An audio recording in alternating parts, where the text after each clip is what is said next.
You're listening to a Rock Candy podcast. Building a better pod.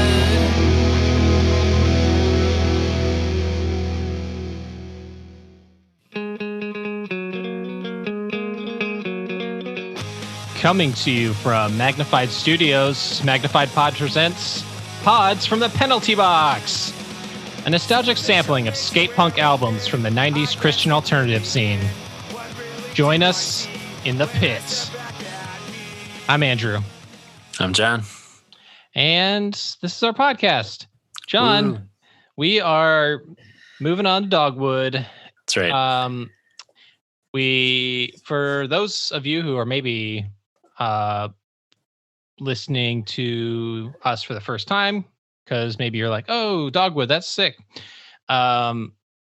We are doing a season of skate punk bands from the Christian alternative scene, as the intro indicated. We just finished up Slick Shoes, so you should go back and check those out if you haven't. But we're going to be diving in to Dogwood later in this ep.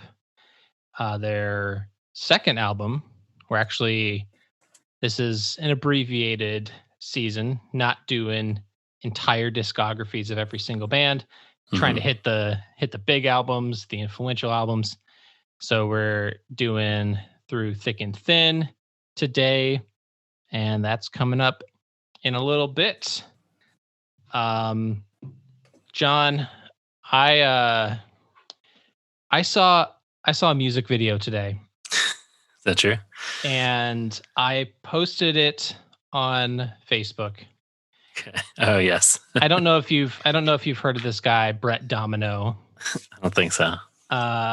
He hits this sweet spot for me of like really well produced sort of jams, but it's like comedy. Right. It's you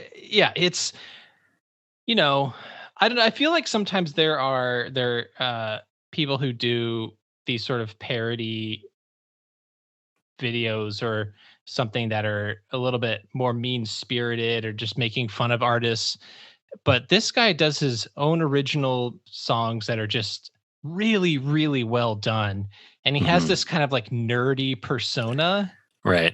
But he writes these absolute bangers. Yeah. I was trying to figure out when I was watching it if it was the same guy that you had shown me before, which I don't think it was, but it was like similar vibes. I don't even remember what you showed me. He was like in the kitchen of a restaurant in that video. Oh no, that's Hot Dad. Okay, right. Kind of not that different from each other, right? No, definitely. No, Hot Dad is more on the chaotic side of things. Right. Yeah. Yeah. But I felt like I want to just play a little bit of the song called The Pub, which is going to get into what we're going to talk about here in a second.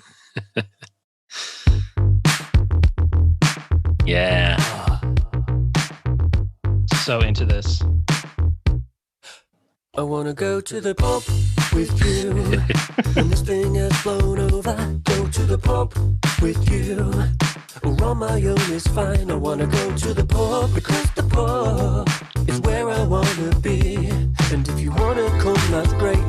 But I'd be fine if it was just me. Honestly, it's on the pub that I'm most keen.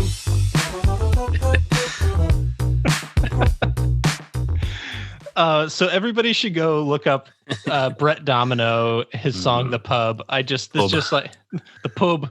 He's everything in a lot of his songs are just so British and so very UK. But I don't care. They're just it's wonderful, and the whole thrust of the song is like how desperately. He's like, I just want to go to a place that serves alcohol. And just like, if I'm by myself, fine. That's fine. If I'm with friends, if I'm with somebody else's friends, if I'm just there using the Wi-Fi, I just want to be out doing something anywhere. And it's on the pub that he's most keen. It's on the pub. So I have a Black Stack Local 755 IPA. This is my local pub. It's not a pub. It's a brewery with a just wonderful place to go and snag some beers. They have shelves and shelves of games that people can come in and play. They have trivia nights. They have Can Wonderland, the golf course and arcade right next door. So cool. I've never been there, but it always looks so cool. It's so fun. And, that's one of those things where now you're like going to a bar and like playing games that like hundreds of other people have like touched. It's like, right. Are we doing this again? Or I don't know. But I'm cracking open. Oh, Jesus Christ. I always forget that these crowlers are filled very high. Is your computer okay? My computer is okay, but I just got my computer is elevated this time. Yes, good call. Well, but I did spill. I always remember that they fill these crowlers like to the top to make sure there's like as little air in there as possible. Yeah. So while I'm wiping my hands down from all this beer, John, what do you got over there? I got a little bit of a hashtag weird beer. I have a pair of pears from Pipeworks Brewing in Chicago. It is an ale with oats, rye malt, pears, and cinnamon. That is a weird beer. It's very tasty. It's kind of sour adjacent. Well, yeah, the inclusion of fruit, right? Typically for me, it's like you're getting a little something. Ooh, there you go. What's you said it was rye? Yeah. Okay. So a little is I don't have too many rye beers. Does rye function in the same way in beer that it does in whiskey? Does it have a little bit more of a spice to it than? I feel like yes. Okay. Rye malt. Yeah. I would think so. Let's go with yes. Yes. Correct for wrong, beer folks. Ooh, but yeah, man. Cheers, man. Cheers. I'm making a mess everywhere over here. But oh man, someday cheers. Be in the pub with you. Oh man. Yeah, that's good. Yeah. Oh man. So something else, John, I wanted to bring up quickly. This might be a first MagPod history first. I have an update on a game that we played. And I don't know if you have seen any news recently. But about rotations or frequencies? No, this is Don't Wake Daddy? Our boy Edward Munch. He is our boy. He's our boy. He's in the news recently because evidently years ago there was this scribbling that was noted on the top left corner of the screen. And people had, at the time, because this painting, though iconic now, was rather controversial, thought that it was a marking of a disgruntled art lover or something that they scrawled on there that said, could only have been painted by a madman. And up until recently, they just assumed it was someone was essentially graffiti, but now they think it might have been Munch himself who wrote classic it. Munch. Just You classic. got munched. You just got munched. This is our new segment. We're a drive time radio show now. Hey, this is Andrew John call from Magnified Pod. You just got munched. And you just got munched. That's interesting. So maybe when the guy who stole it wrote thanks for the lack security or whatever. He was just being cheeky on the level that Munch was originally. He was just vibing with the screen. That's true. There's so many layers to this painting. Yeah. It has such an interesting history. And it's actually, there is going to be a new exhibit that I read with this painting, or with Munch's, some of his stuff. So in Norway? Yes. Should we go do a black metal season and go to Norway? 100%. Yeah. So for all you Munch heads out there, keeping up on the worldwide Munch. Mm-hmm. I don't know. Keep on munching. Keep on munching, baby. And one other little bit of, I don't know, maybe this is, we should consider this a correction corner. We also wanted to shout out Heath Ripplinger, because we failed to indicate or mention him in the role that he played on the Slick Shoes album Rotations and Frequency, because he mixed it. Yeah. And I think we pretty much exclusively gave the credit to Steve Kravac, but while Steve might have been maybe the engineer and producer, Heath Ripplinger was the one who ultimately got the mix out there. Yeah. And so we just wanted to make that known. Yeah. Shout out to Heath. He crushed it. Yeah, I did. Cheers to you, buddy. Cheers. Good album. Great album. Great album. How dare you, John? Sorry. Yes. Anything else going on in your world, John, that we should talk about before we get some voicemails? I don't think so, man. This is new territory for me. Yeah. Heading into Dogwood. I know next to nothing about them, and some spicy takes are coming. We have a guest joining us to unpack some Dogwood with us, producer Jason. So yeah, it'll be an interesting discussion. I'm excited to have it. Yes, it's a different style of Christian band than we've covered. Yeah. So far, in ways that Slick Shoes was very overt in a lot of their Christian faith. Dogwood has sort of like dialed it up even more. Yes. And that's kind of more of what we're going to be seeing this season.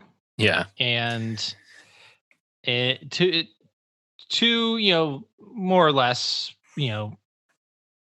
not all the bands are going to be as explicit always, but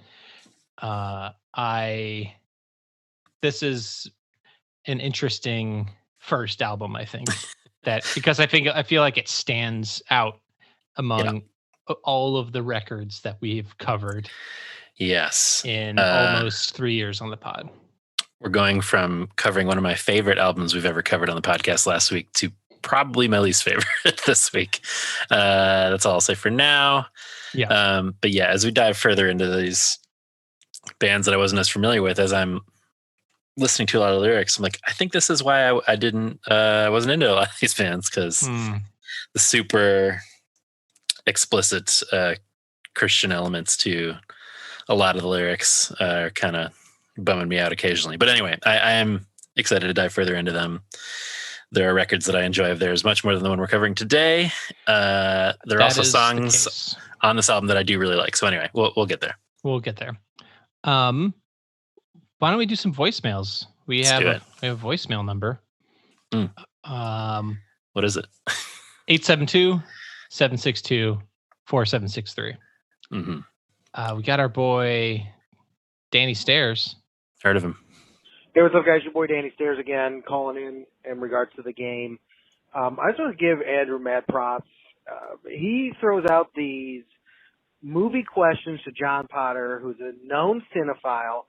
Every time, Andrew, you say the name of a movie, I just expect John to be like, oh, I have it on DVD. and yet you still come up with ones that he's never heard of, and you trick him every time. So I just got to say, Andrew, you're doing a great job with these games. You're really kicking ass. And no matter what Mickey says about how poorly you run them, I think you're doing great. Bagpop for life. I co-sign the statement. I think you're an excellent game master. I like that. I humbly accept that this new title that's been bestowed upon me. Game master. Game master. You know, in my defense, we're covering a lot of B movies in these games. So perhaps not the top of the head for every cinephile, but this is a trap. Just like when I said, I love comic books and failed that quiz. If I'm like, I'm a huge cinephile, if you throw out some legit movies, I'll probably not know what those are either. So yeah, next game we're going to do is only going to be the cream of the crop. Right. You know, Ingmar Bergman exclusively or something. Exactly. Yeah. Well, I'm only going to. I see. Here's the thing. I don't even have a famous director to pull out of my hat. Sure. Yeah. You know what's the golden hour guy? Terrence Malick. Yeah. Yeah, man. Well, you're a big Malick head, so yep. I'll pull out some deep cut Malick questions. Oh yeah, that sounds great. the most boring game anybody's ever listened to. Oh man, I think it sounds wonderful. Please find a way to relate it to Dogwood in some way. Okay, fine. Building a better Malick. Okay, fair. So kind of what people may not know if you're not following us on Twitter, which is why I encourage people to follow us on all the socials, because you get different content on different socials. Mickey and Danny were there was some controversy, as we discussed in a previous episode, about Mickey taking issue with how I phrased a question to John and I confused John or whatever. And so Danny's just taking some shots at Mickey there. Yes. Which I appreciate. My boy, Danny Stairs, stand up for me. Appreciate that. Our boy Jared, who he sent us an email, and this is some content that we're going to be covering a little later in this episode. Hey guys, what's up? It's Jared Cranlett from Destin, Florida. I've been listening for a while, and I really dig what you guys do. When I was finishing listening to the last episode that you did with Slick Shoes, I noticed that you all were going into Dogwood. And not to get ahead of ourselves or discuss too much of what I think you all may get into, but if we're talking about cringy abortion songs, we should probably pay close attention to a Dogwood song called In the Line of Fire, where they actually write a song and have the audacity to write the song from the viewpoint of an aborted fetus. I look forward to hearing to what you guys have to say about that, but also just to take that just a little one step in the Christian evangelical world cringier. When I was a young kid, I grew up in Anchorage, Alaska, and I went to a mega church, which was called Anchorage Baptist Temple. This is probably 35 years ago, so the concept of a mega church was pretty new, especially one in Alaska. But there was a character that would come around who some people here may be familiar with, called Lil Marky. Lil Marky was probably a upper 30s, lower 40s, middle-aged, chubby man with blonde, jerry-curled hair who would go and preach, but then he would also go talk to the children. But when he did so, he would adopt this very high-pitched voice and would go into the character called Lil Marky. Now, Lil Marky took the abortion songs even a step further and wrote a song called Why Did You Kill Me, Mommy? If you're looking for ultimate Christian cringe, I challenge you all to check out that song and just the whole story of Lil Marky in general. Definitely dig what you guys do. Loved all the Five Iron stuff and look forward to hearing the rest of the stuff you all are doing with Season 3 and Skate Punk. Magnapod, Magnapod Pride. I did it. I did what Reese did. Magpod for life. Thanks, guys. Thanks, buddy. Thanks, Jared. These songs and videos are tough. So you were not familiar with Lil Marky? No, I was not until he sent this email. He sent a follow up to this voicemail and email with some links to somehow. This is one of the few sort of Christian properties that I know about and you don't. I don't think we were texting a little bit about this. I don't think I grew up on him or anything, but I think I saw him on some like, can you believe this thing on the internet like 10 years ago?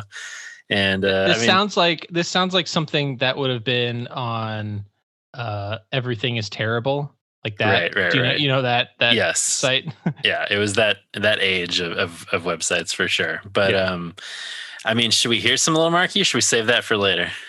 I think we should absolutely hear some Lil Marky. Okay. Now, I was saying Lil Marky rip off of Howie Mandel's Bobby bit. Yes, Bobby's World. This is just Bobby's World times the evangelical scene. This one is called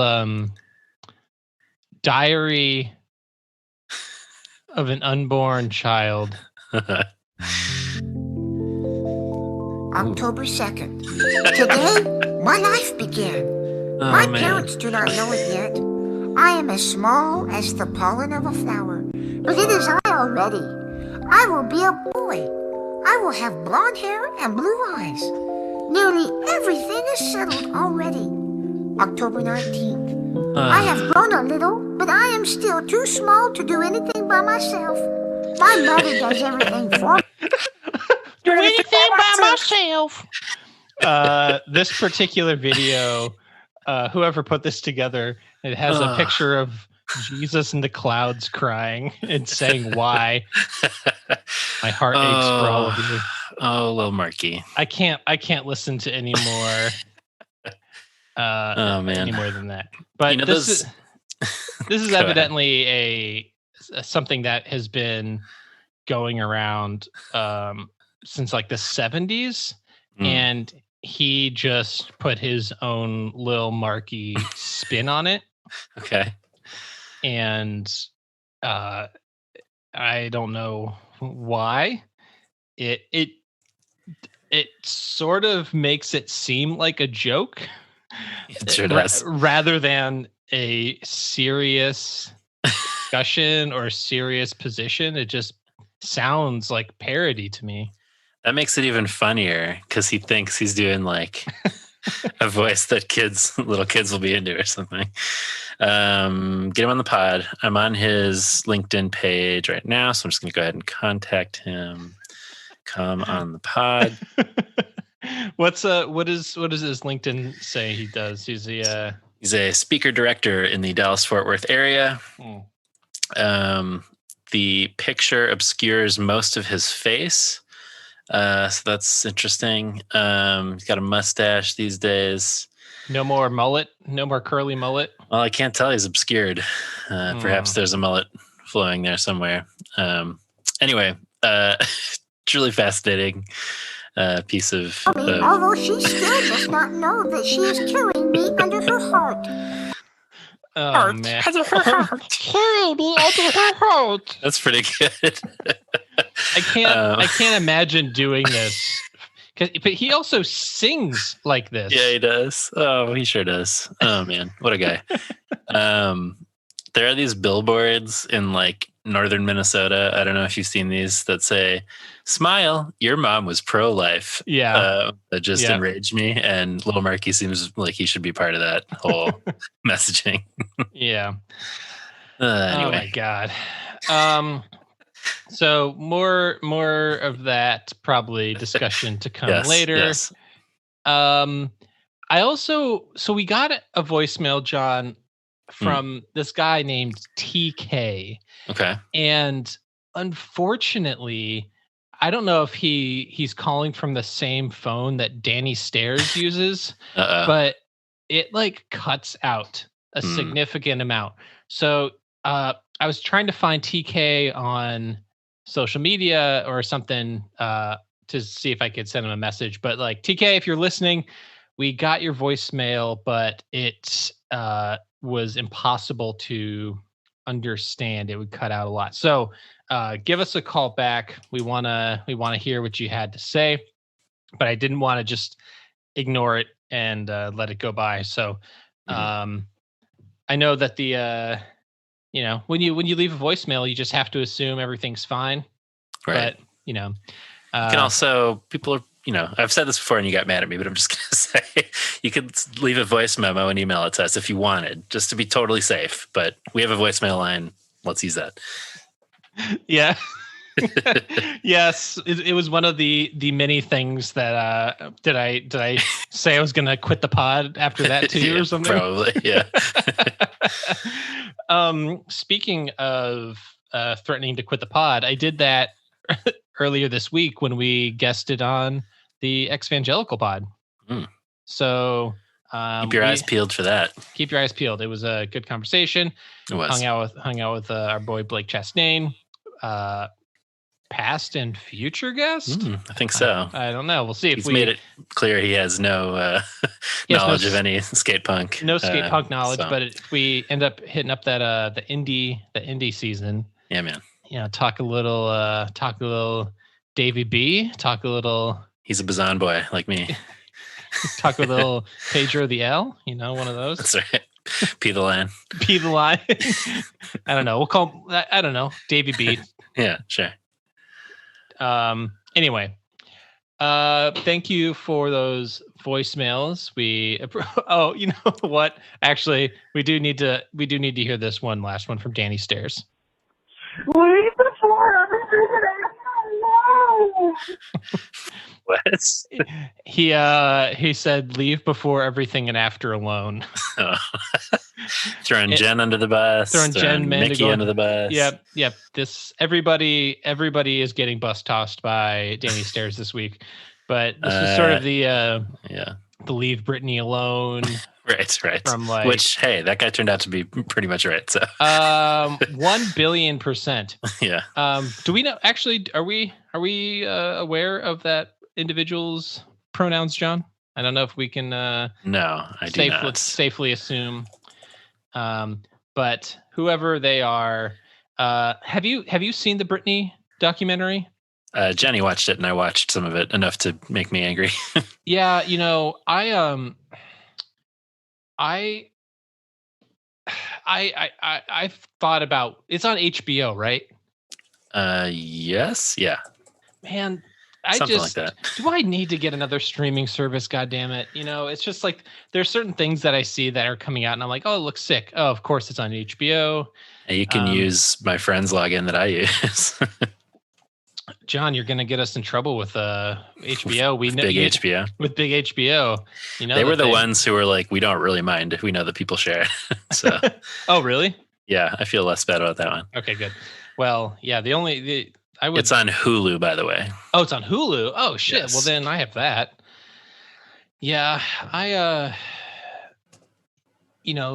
remember some years ago, Craig Ferguson did this monologue about how he wasn't going to make fun of Britney Spears that week when she shaved her head. And I think after this documentary came out, that resurfaced and people started sharing it again. But I think it's in the documentary too. Oh, is it?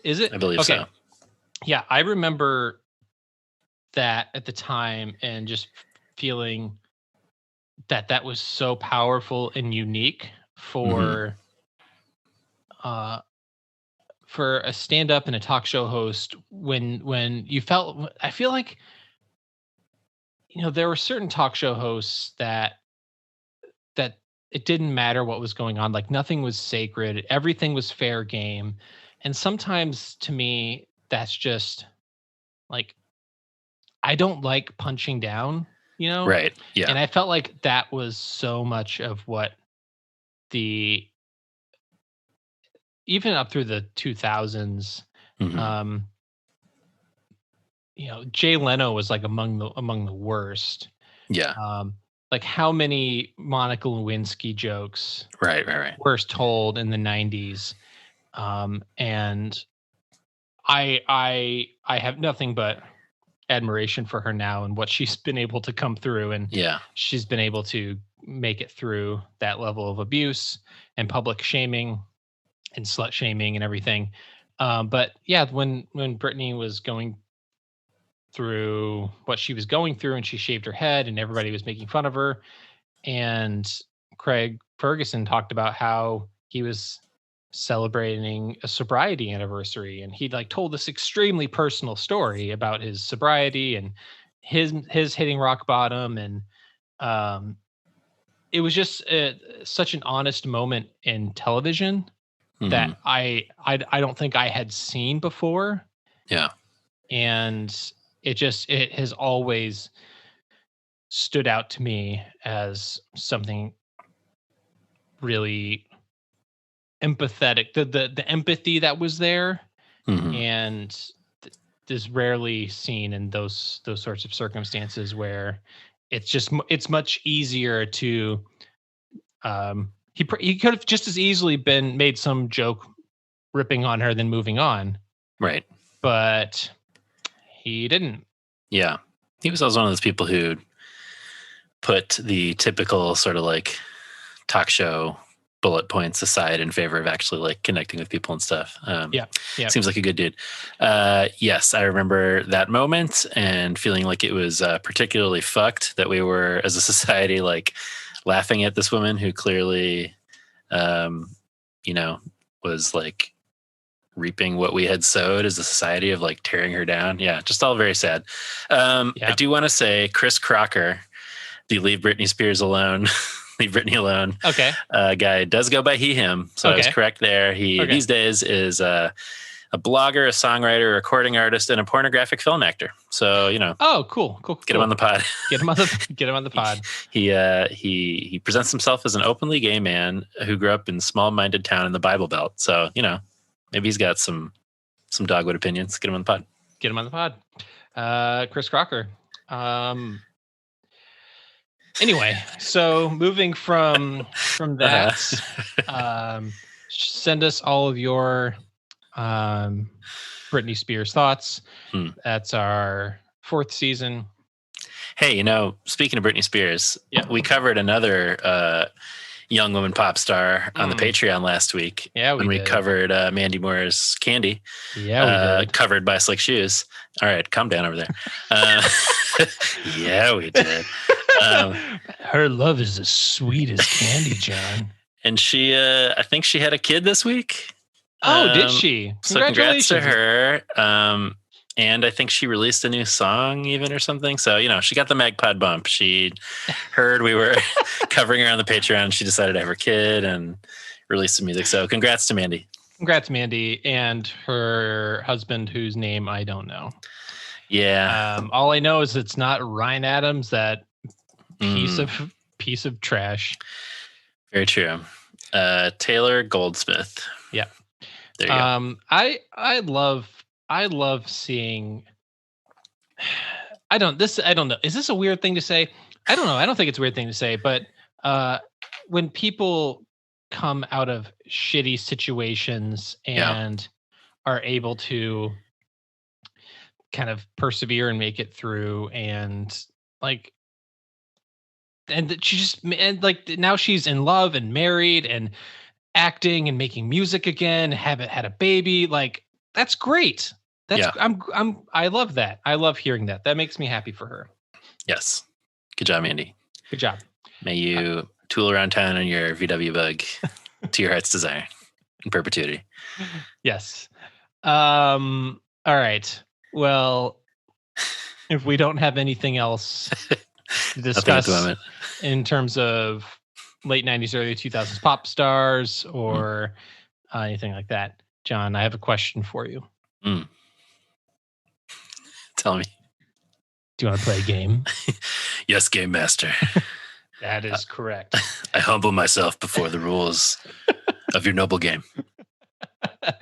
All right, let me pull up this week's game. Should I close my eyes? No, not yet. So this week we're covering Dogwood, a San Diego band that got them San Diego roots. We're on a San Diego based label with other big San Diego acts. So I'm calling this game Sannn Diaagooo, which of course in German means open up that fucking pit. Perfect. All right. So I'm going to ask you 5 questions about San Diego. Okay. And have you ever been to San Diego, John? Never have. Never been a California boy? I've been to California several times, never to San Diego. Shout out to Tyler Day, a friend of the pod, Patreon Punk. He is from San Diego and lives there now, so I hope to visit sometime in the near future. I actually think he's from Escondido, which is where Dogwood is from. So, yes. So this is a thing I learned in researching this quiz. Lots of places. So San Diego County encompasses a lot of different kind of like it's not just San Diego. There's San Diego County there's a lot of other area cities in that county. So it's California is a wild state, man. It's a big state. It's true. There's a lot to unpack there. But anyway, have you been to San Diego? I have. It's been at least 16 years. Okay. It's been a while. All right. Nice work. Okay. Are you ready? I'm ready. Okay. The San Diego Comic-Con eye logo is now seen as an iconic and is as iconic and very recognizable. What was the logo before the 1995 change? Was it A, the toucan wearing a tie? Hilarious. Was it B, San Diego Comic-Con written in Comic Sans? Ooh. Was it C, a caped superhero holding a comic book? Or is it D, a grizzly bear in 3D glasses? All plausible. Toucan wearing a tie sounds silly. You've never been to San Diego, but have you ever been to any Comic-Con? I'm assuming you're familiar with the eye logo. I am, yes. I have been to comic conventions. I've never been to Comic-Con proper. I would like to someday. These all sound plausible.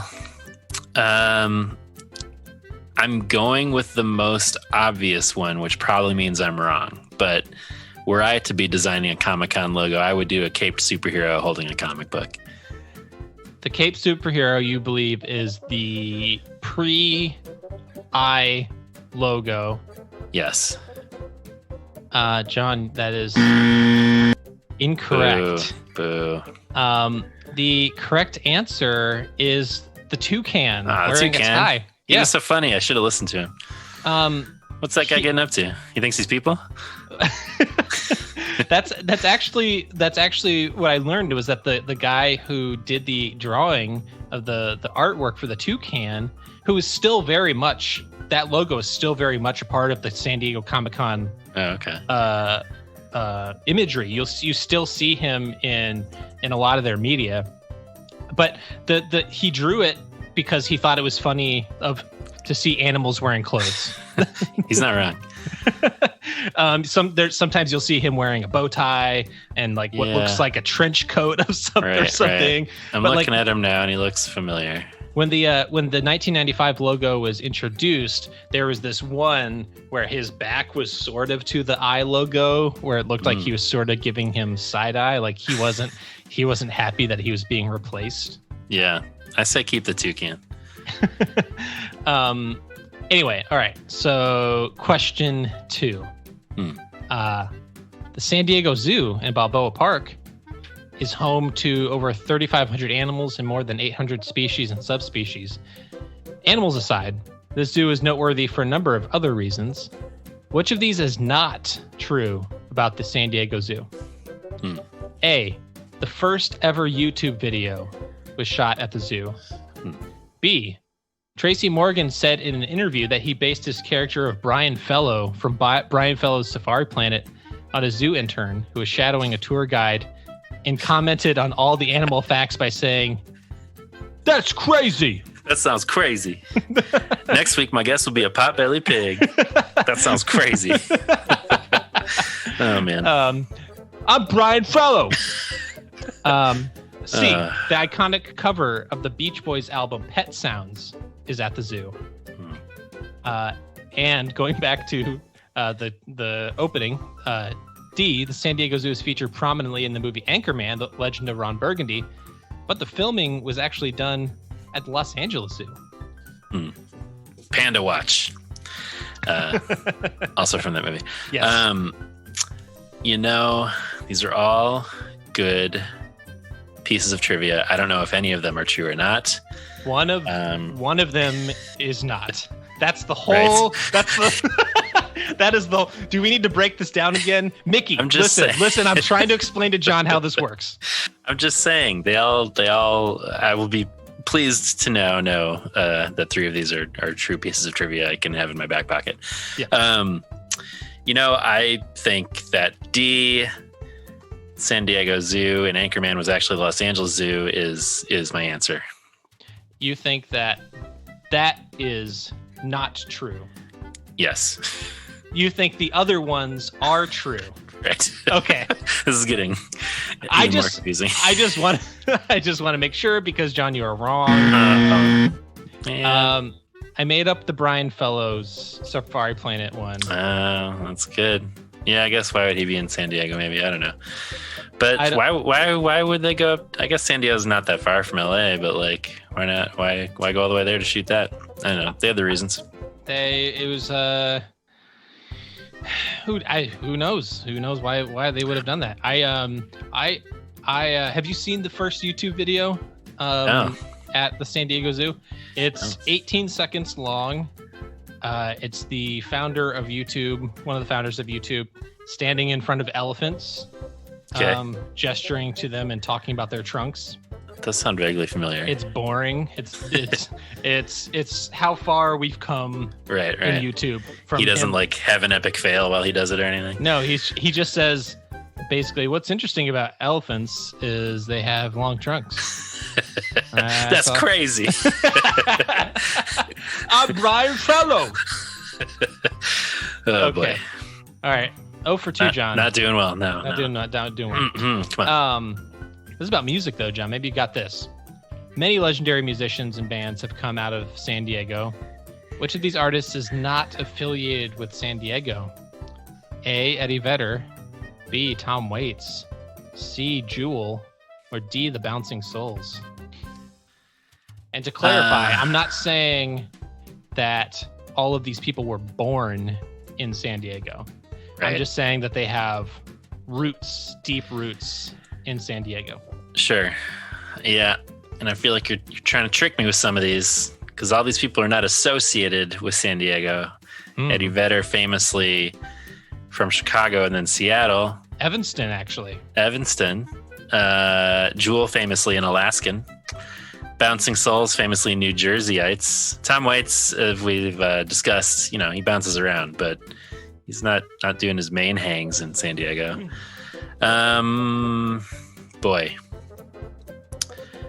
I don't. Well, shoot. I don't know. I don't believe that Jewel has anything to do with San Diego. I'm sorry, John. That's incorrect. Is it Tom Waits?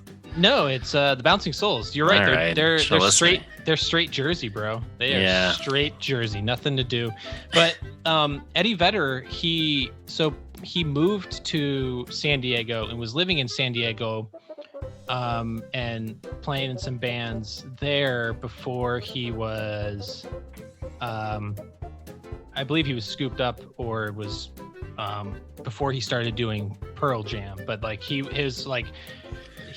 that was like his music scene before he was doing anything with Pearl Jam. Jewel was discovered ostensibly in San Diego. Okay. She was working at I think she was working at a coffee shop. Yeah, that sounds right. Tom Waits in her car or whatever. Tom Waits was doing like a lot of songwriting and poetry stuff in San Diego as well. All right. Well, that was a good one. It kind of, pop punk band. Seems like there might be a San Diego connection there. So, yeah. Nope. Moving on. San Diego County has a variety of unique attractions for visitors of all ages. Which of these attractions did I make up? A. Whack Wax. Rejected wax celebrity sculptures displayed for public mockery. B. Potato Chip Rock. A very thin rock formation that requires an 8-mile hike that people wait in line to stand on. C. The Whaley House. Said to be the most haunted place in America. Or D. The world's largest lemon. A 3,000-pound, 10-foot by 6-foot lemon statue. I've always been intrigued by the Whaley House. So you're familiar with the Whaley House, you're saying? I am not familiar enough to be 100% confident it's in San Diego, but I believe that to be true. You think I'd be that I'd be that shitty where it's in like Southern California somewhere. I know that. World's largest lemon seems plausible. Potato Chip Rock seems plausible. I'm gonna go Whack Wax. That is fake. John, you're correct. All right, finally. I did make up Whack Wax. Sounds great though. I kind of based this off of a bit from Parks and Rec where Leslie talks about rejected wax sculptures from Madame Tussauds. But those I've seen. I mean, that Madame Tussauds it's all around the world. They have places and there have been some controversies. Their Beyonce one that they did. Right. They were complaining, or not complaining. That's not the right word. Critics were saying that she was a little whitewashed. That they made her not as black as she actually is. And there's some really bad Madame Tussauds fails. So not as bad as Whack Wax, presumably. No. Would you go to Potato Chip Rock, John? Would you hike 8 miles and wait in a line of 100 people to stand on a rock formation that just looks kind of thin? It doesn't sound immediately like something I want to do from the description, but a thin rock formation apart from the potato chip thing could be cool. I don't know. I got to see some pictures. Maybe it'd be neat. I mean, it looks like you're standing on a rock that it's not like high up in the air. You're not like standing on a cliff edge or something. So it's not like immediately dangerous. It's just thin, and you're like, oh, this looks like it could break, but I'm standing on it. Yeah, and that's a pass for me. Yeah. I have a little bit of a heights issue. So I'm gonna say no to Potato Chip Rock. Sorry. Yeah, I'd be more interested in hitting up the Whaley House. Yeah, man. Get some spooky shit going. Get some spooky shit. All right, John, we have one more question. Okay, hit me. All I'm right. on a hot hand. This question, we're going a little different this season. I'm trying some different formats. Last week I did a true or false. Yes. This one's is going to be a little different than that too. A San Diego man had his wallet returned to him after losing it in Antarctica 53 years ago when he was on assignment as a Navy meteorologist. Paul Grisham, now 91, had forgotten all about it, but finally has it back in his possession with all the original items still inside. See if you can name at least 2 of the 6 items that were in his wallet. Okay. This is a little bit like, have you heard of the game Crack the Case? No, I haven't. Basically like mysteries that you have to figure out how things happened. This would be kind of a lame entry in that, just because it's nobody getting murdered or anything, but it's not dissimilar in that you kind of have to like piece it together. It's just a 91-year-old man getting his wallet back. That's the stakes are not nearly as high. You still have to be like, Antarctica, San Diego, 91. I don't know. So he's probably got a photo of his family in there. Okay. I'm gonna give you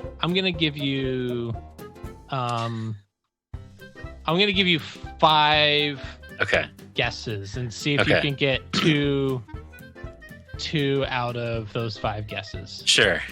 So maybe I'll increase my odds. A photo of his wife, a photo of his kids. Are those 2 separate guesses? Yes, and then a third that he's got a photo of his family. I don't know. I'm just trying to cover all my bases. No, I'll go one answer, family photo. Whether it's wife or child, it counts. Okay, we'll go. That's what I'm okay, declaring. That's fair. Business card. Did they have those then? They probably did. Business card. Okay. What else you got in there?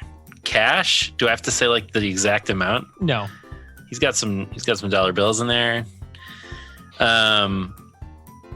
He's got what do you have? Let me ask you a question that Samuel L. Jackson would ask. What's in your wallet, John? What is in my wallet? I mean, credit cards, but this was a long time ago, right? This was. So I don't know about credit cards. I don't think credit cards. Credit cards and cash, gift cards. I don't think he had any gift cards. He's got a gift card to Best Buy. Antarctic Best Buy. Probably not like a condom that doesn't work anymore. That's probably not this guy's vibe. What am I at? 4? Well, you had family, cash, business card. and business card.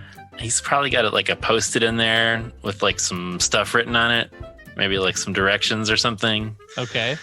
And he's got a key, an extra key. Okay. John, you have 0 correct. What? Come on, man. Was there some penguins in there? No, John. How about a driver's license? Oh, that's important. Okay. Yeah. It's kind of the central piece of the wallet experience. So driver's license.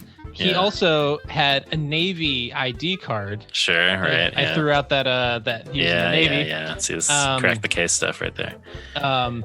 This is very specific to this era. A pocket reference card on what to do during atomic, biological, and chemical attack. Wow, that's a bummer. Yes. This to me is the most interesting. A beer ration punch card. Fascinating. For like the naval base or something? I guess so. He was there, I think, for a year and a half. Okay. So I gotta imagine that you're just like, I gotta have a beer, and they're like, all right, let's see that ration punch card. Yeah, that sucks. And then a tax withholding statement. Okay. And then receipts for money orders sent to his wife. Okay.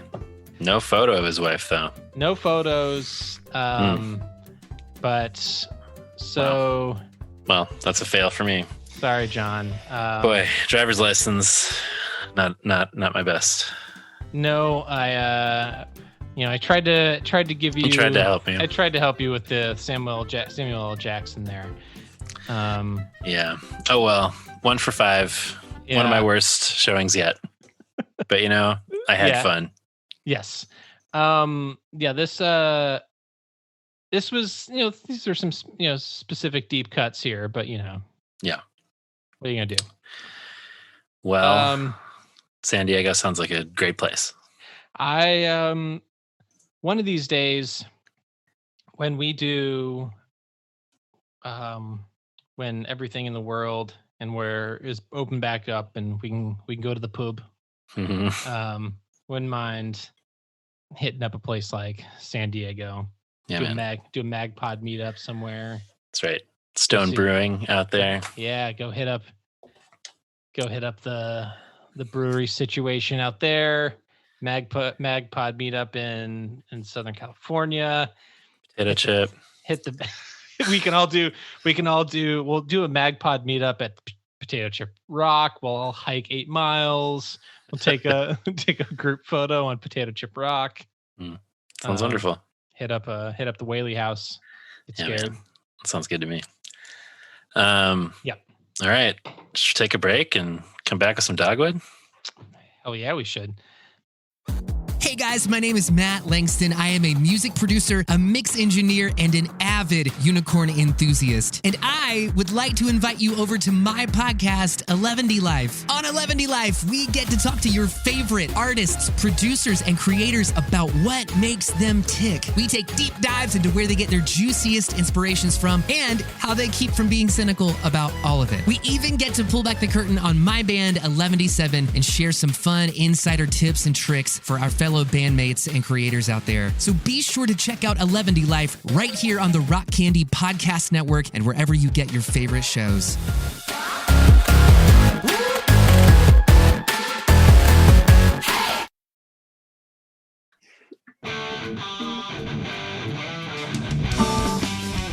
No.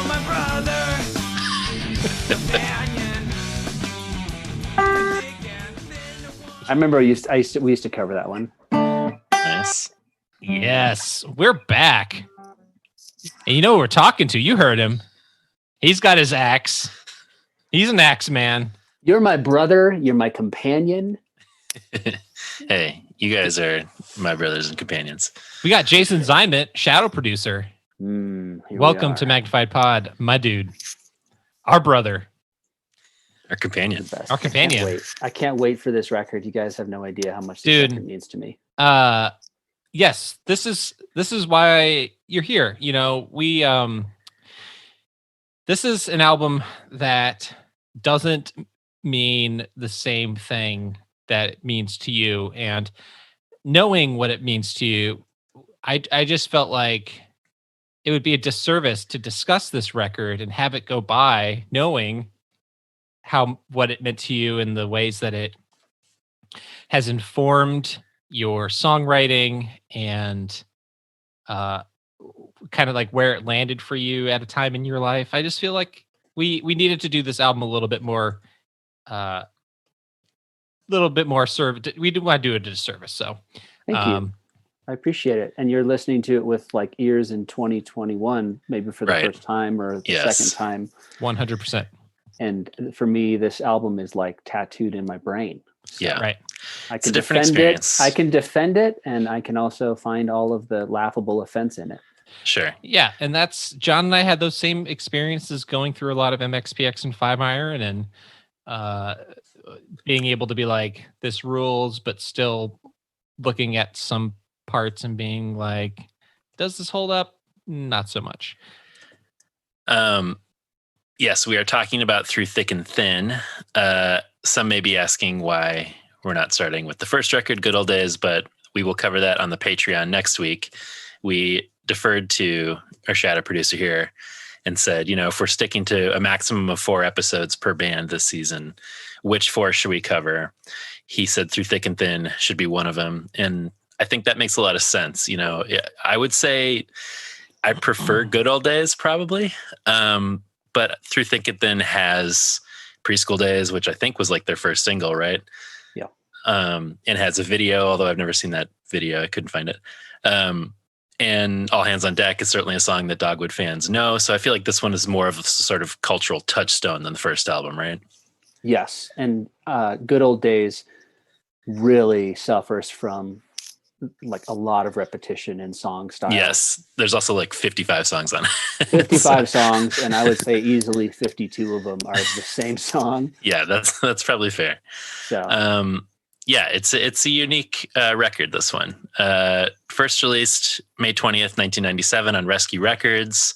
As we talked about in the first segment, started by the dad of POD drummer. Mm-hmm. Also label mates to POD and NIV, No Innocent Victim.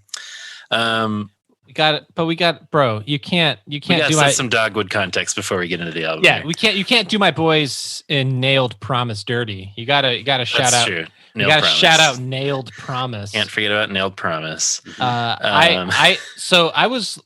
This was like primarily like a hardcore metal rap metal label. or like hardcore punk, and to like Dogwood sort of seemed like a little bit of an anomaly on this label. It just as far as the bands I was looking at on the roster to see, it was definitely like mid-calorie, Sure. like Right.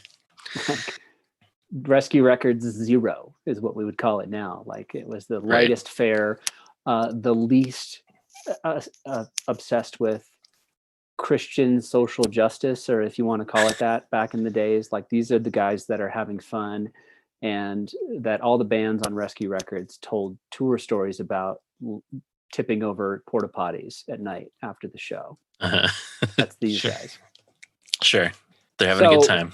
When this record comes out, I don't discover this band through thick and thin. I discover this band with the exact same cover on a little CD, 5-song EP. That's also called Dogwood. It's just called Dogwood. That's all you know. It's got the exact same cover as Through Thick and Thin, and it's got 5 songs recorded by Bob Moon of Teenage Politics fame. And Josh told me that they recorded those 5 songs, and apparently there was enough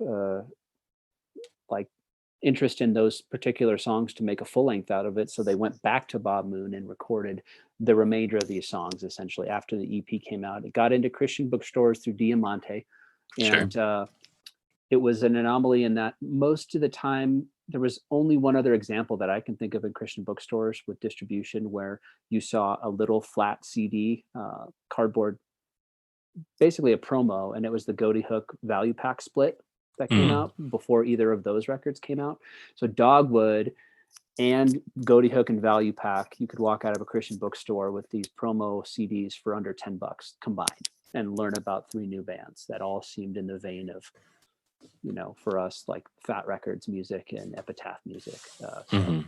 You also were able to literally like thumbtack it to the wall next to the music poster that compared the Christian equivalent to the secular bands. Yes. Perfect.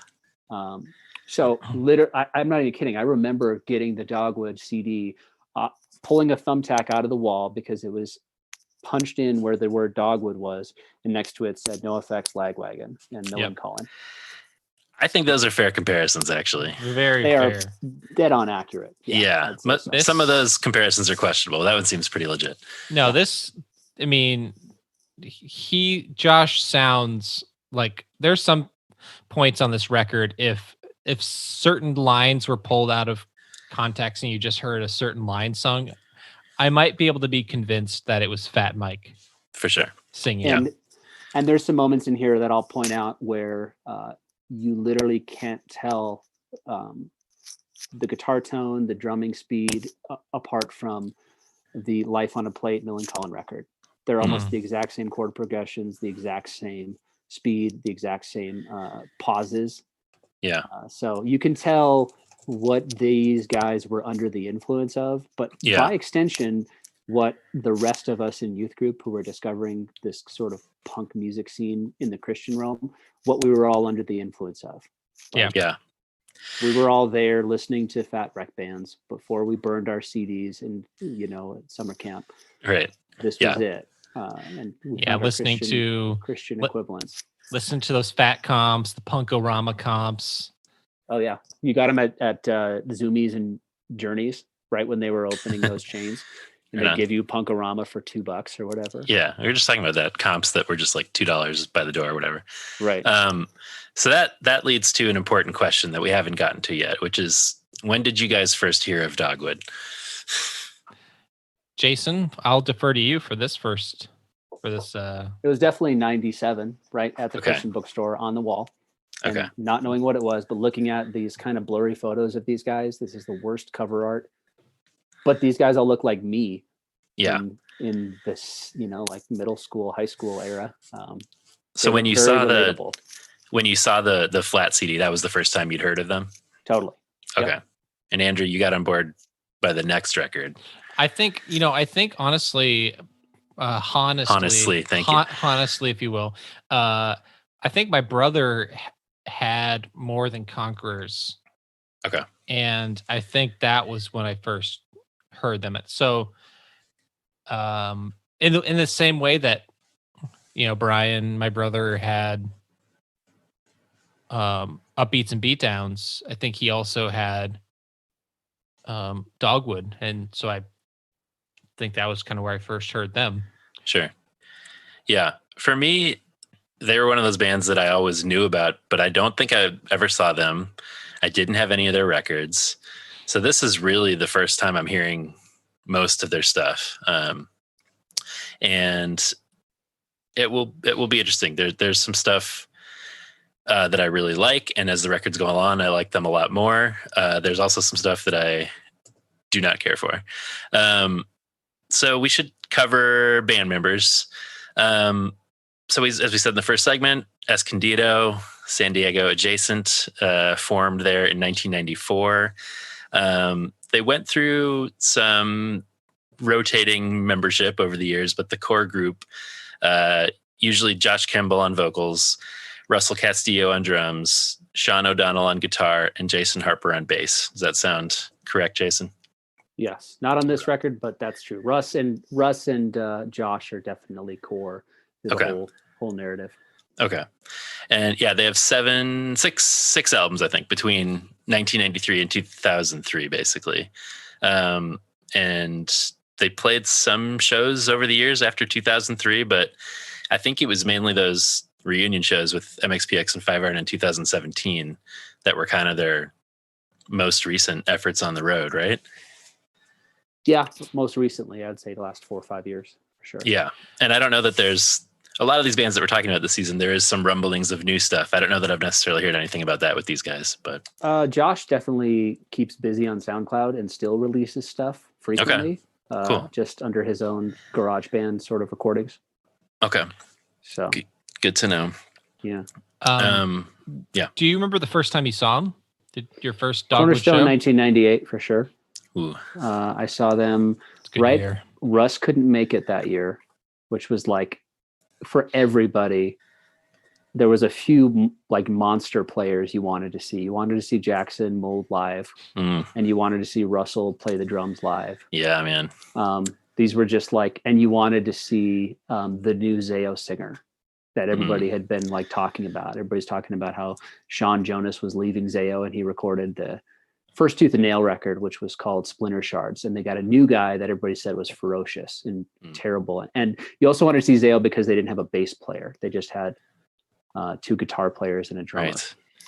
Right. But so watching Dogwood, they had just recorded and released the other self-titled Dogwood. So the first self-titled Dogwood is this 5-song EP. The second self-titled Dogwood is they recorded themselves without Russell on drums. So everybody was really bummed because they're like, what happened to Russ? And these guys were excited to come to Cornerstone with a brand new record. And everybody's like, hey, the drumming on this is not very good. But the new version of like Preschool Days on the Dogwood self-titled record is really good. I was in the front of house right after watching Officer Negative and standing on stage, and I was sweating like a pig. I sang JCHC with 100 guys on stage. And then Dogwood was up next, and I was right front and center, and Josh and I were just like trading the microphone back and forth. Cool. The whole time, screaming every word. And Josh is like probably stoked because they drove all the way from San Diego to have at least the front row know all their lyrics. That must have been a trip. Yeah. They didn't probably plan on like stops or shows along the way, but to be out there in Illinois, for any band probably at that era was like, whoa, these guys know our music. Yeah. Do you remember what stage it was, or like kind of where, like how I know big? exactly where it was, but I could picture it. But it was basically what became the impromptu stage, the stage that bands could draw their name out of a hat at the start of a day, and then they'd get assigned a slot. So it wasn't a big stage at all. I'd say maybe 250 people at most inside that tent. Okay. And Josh was probably wearing like a Hawaiian shirt or something goofy, and these guys just looked so relatable. Yeah, for sure. There's kind of like it's a different vibe than the sort of SoCal Slick Shoes vibe we talked about with these guys them. weren't that at all. These guys were much more, like I said, they just look like youth group pastors. Yeah. Whereas Slick Shoes look like, hey man, we came here to jam We're gonna Right. tear up your face. Squad 5-0, Slick Shoes. Everybody wore like a shirt / wife beaters. That's what we called them back then. I wouldn't call it that now. Right. But that was what everybody looked like. They were kind of in a rock and roll band, but Right. Dogwood did not. These Yeah. guys looked like, they were also one of the only punk bands I saw that looked like they were Hispanic. Right. frankly. Right. Yeah. That does kind of stand out in the scene at this time. I mean, so you mentioned Russ on the drums. I feel like we talked in the Slick Shoes episodes about how immediately the guitar just kind of stands out as the sort of Slick Shoes sound. And it's interesting that you said that about the drums, because I had the same thought. Like the drums are certainly the standout for me, at least on this record. Yeah. Like stuff on this record that immediately stands out from a drumming standpoint is that like part at the beginning of Daddy Dearest where he's doing rim shots, but he's doing them in like quadruplet speed. That's not an easy thing to pull off for anybody to keep the beat going while you're doing that. It's crazy. Well, not even only that, but like the first 5 seconds of this record starts off absolutely monstrously. Just Can we get into it? Let's get into it, man. Jason, did you come up with the top 3 songs? Will you be able to do that? Okay. Yeah, All right, perfect. All right. Okay, Let's we're gonna start off all hands on deck, bro. Yeah.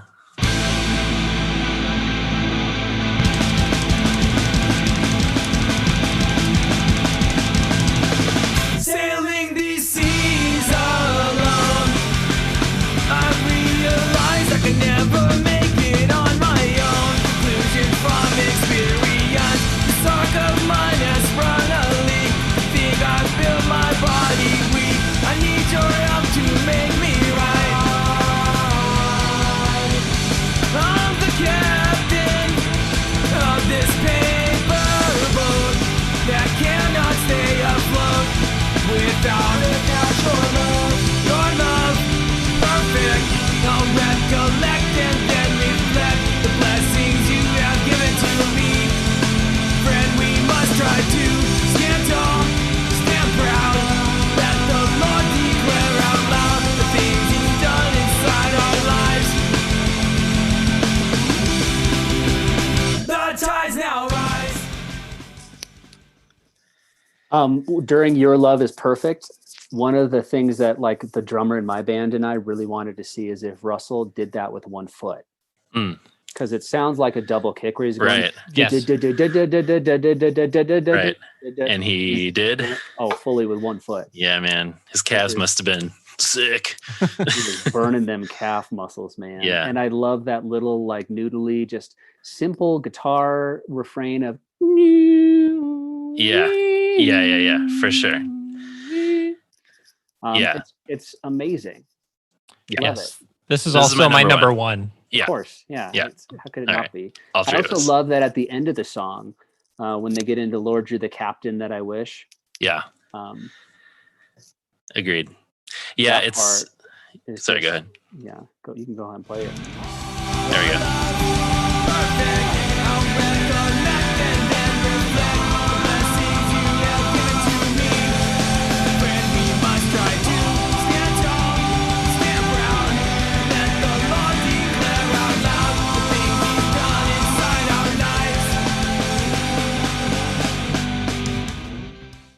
Yeah, it rules. Yeah. It's, we talked about like some of our favorite parts of Slick Shoe songs were the sort of like the complexity of them, where there'd be like a bridge or something you wouldn't necessarily expect. And I'd say this is on the whole, this record is not especially complex. I think that's fine. But this one is maybe the most interesting, I would say, in terms of like where it goes. Yeah, when they go, Lord, You're the Captain That I Wish, that whole part, I referenced this yesterday. I was watching a podcast interview with Fat Mike, and the way that Fat Mike from NoFX loved to write songs, even in the 90s, was he didn't write 4-chord refrains into his songs. Like he didn't go into 4 stanzas. He would like to write them where there was 8 notes going, or sometimes 16 notes going, without repetition. So you have that moment of like, Lord, You're the Captain That I Wish, and then it goes into Your Love. That whole entire phrasing is much more quite frankly, like Bay Area skate punk, like the Fat Records scene, when bands would do that. No Use for a Name did that a lot as well, where it wasn't just C to a G to an A to an F, and that was it over and over again. That's No Use for a Name, No Effects, that sort of California skate punk. Lots of interesting chord progressions. It's not this album does have some of that, but for the most part, I feel like later albums, some of that gets a little bit more interesting. Yeah, the weirder chords for sure. Right. Yeah. Yeah, I wish there was more of the kind of surprising ways that the song unfolds in this song throughout the record. But again, we're dissecting this as 37-year-old dudes for sure, and I'm sure 37-year-old us, if we heard Teenage Politics for the first time, we'd probably be like, this album doesn't sound great. This album, like, what? Sure. But like this is why Jason giving that sort of 13-year-old context. It hints at such greatness, like a song like this, even though it's a standout in this record versus most of the others, which are a little banal. Right. This shows you like, oh, this band has so much potential. Yeah, for sure. Whereas like a lot of other record bands from that scene, you would listen to an entire Noggin Toboggan record and be like, there's no potential here. And if they make another record, I know exactly what I'm going to get. Right. Yeah, for sure. No, I mean, if I had heard this on a comp or something, or this was like the one song I knew of them at the time, I'd be like, Dogwood rules. Like, if this is the one song you had heard, I would think of them as being like, among the sort of top from this scene. But we'll get to some others too. Yeah, next song is great too. I love this. It is. I agree. School Days. All the things I've seen. Fat Mike. Really Fat Mike. What I was about to experience. Possessions never meant anything to me. Yeah, this is very No Effects. I'm not crazy. That's not true. I got it. The big toys. Sometimes I sit around and wait. Play with my toy cars. Till the wheels will turn no more. Then I think to myself, is my dad's car coming home? Or will this be another night? My mom, my brother, and I ducking ourselves in. I learned my alphabet, spelled Dad out quickly. Dad turned to say it. My preschool days and the rest of my life. My mother did the best she could. My brother stayed strong as he stood. I brought the figure to me. My preschool days, I remember all the times I'm upright. My brother stayed survived. This is my number 3. Me too. Oh shit! All of us? Yeah. Wow. Can we do Josh's delivery corner? Let's do it. This how quickly Dad turned to sad. Yeah. And he also the way he says school. There's something about when he says preschool. I can't even do it, but like there are some very specific. You know that was like an intended thing that Bob Moon, the producer, said, like, hey, you have to hit that school on the beat. Really hit school. It has to hit on the beat. You can't be lagging behind the beat. You can't be in front of the beat. You got to nail it right there. So he's like, preschool. Did I get it right there? Yeah. School days. Yeah. Is this the Bob Moon version of honestly for could be. Yeah. I can't, but like it's very, very easy for me to immediately like pick up on it as a 13-year-old who's like playing every record that he wants. Like he wants to learn every record that he listens to. Yeah. And he just goes, oh, here it is. All things I've seen. Right. Yeah. Prepare me. All right. We're covering that song at youth group on Friday night, guys. Yep. It's on the set list. What's different about this record versus Slick Shoes is that you are not going to find a man, it sucks that this girl I like doesn't like me too. No, man, sure I'm a heartbroken young boy, and it's really sad for me. Heavy. This heavy themes on this album. There are lots of heavy themes, and while there might be the Venn diagram of like sort of feeling shame and feeling unworthy. Why there might be a Venn diagram between Slick Shoes and Dogwood and those concepts, there is very little else in terms of that, of what the sort of the stuff that they're talking about.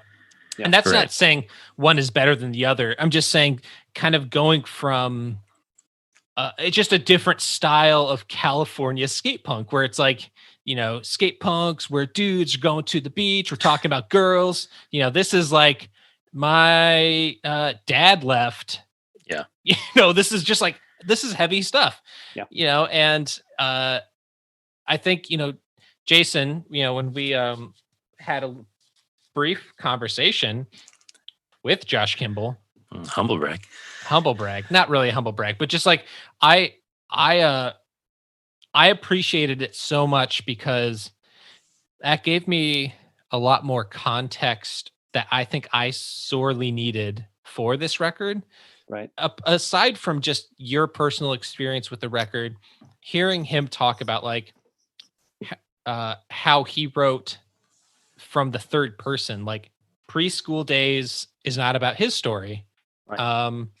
In the Line of Fire, which comes later, is from him talking to other people and hearing about their stories and sort of relaying it into a song. Yeah. So having like sort of telling other people's stories on a record, I think is it's not something I really feel like we've had so far, at least on the pod. We haven't talked about that. Everything has been sort of the lead singer being the main lyricist, writing the lyrics kind of about their own experiences. Yep. And this is another sort of standout way of looking at this record and in the way that it's different. Yeah, that's interesting because this is the first of several songs to deal with the trauma of an absent father and sort of unpacking that, but they all seem to be a little different. Like the details are like brothers or a sister in one song.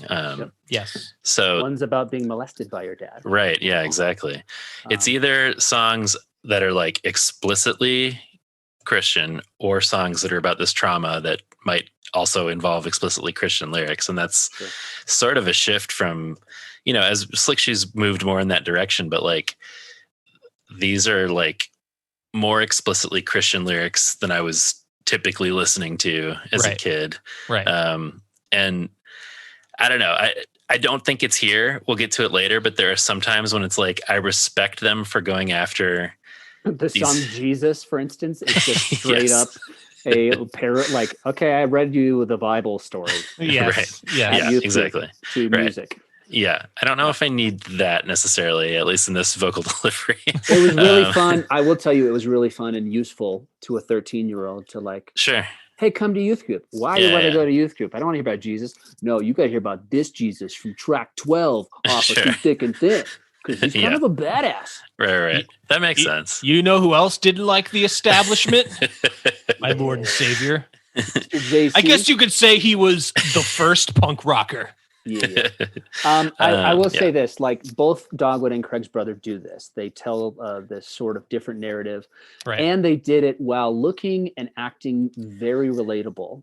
Whereas Slick Shoes took themselves kind of seriously in their presentation. They looked like a real band. They had like wore dark clothes sometimes, had like the look of a Southern California punk band, but their songs were like about lighthearted fare mostly. Like they were about kind of like lighter personal topics of like, I'm sort of insecure and this girl kind of likes me and then she doesn't, and then I'm gonna write a whole album about it. Whereas Dogwood showed up in Hawaiian shirts and like I was just listening to a podcast where I was watching Jared Scott, the photographer, and Josh talking on IG Live. Right. And Jared talked about watching Dogwood play at Cornerstone, and Josh every song would take off his shirt his Hawaiian shirt to reveal that he had another Hawaiian shirt on. And then that next song, he would take his shirt off to reveal, and he had like 16 shirts on. Oh man, it's a good bit. Yeah, good bit. Especially at like Cornerstone, where it's a 99 degree. That's that. Sweating. I was going to say how he didn't like have heat stroke from that. It's insane. I will say though, one important part musically, Russ is a monster drummer. Yeah. The thing that changed from this album that you probably noticed and started to like more in the Tooth and Nail catalog and canon for Dogwood was that he played to a click track, whereas in this record he totally does not. Yeah. In the song Preschool Days, you can really hear it from the verse to the chorus change. He's literally changed complete tempos. He's playing it really tight and really well, but to a trained ear who's used to listening to like a Uri Rulli or a Joe Nixon, or even an Andy Verdecchio, those guys are monsters, but they're monsters like they're machines. Yeah. And when the machine gets turned on, it's still like hitting the rivet every single time at the exact same moment. Right. Russ is a monster drummer in a different way. He's really creative with his fills and really inventive with his playing style. But on this record, you're like, bro, just keep tempo, man. Keep time. Yeah. And there's times when the guitar and bass player do not quite follow along. It's so hard to record to that. Yeah. Gets a little sloppy sometimes. I did that with my band and drummer, and we couldn't. Like, you couldn't play to him. But, you know, there is an...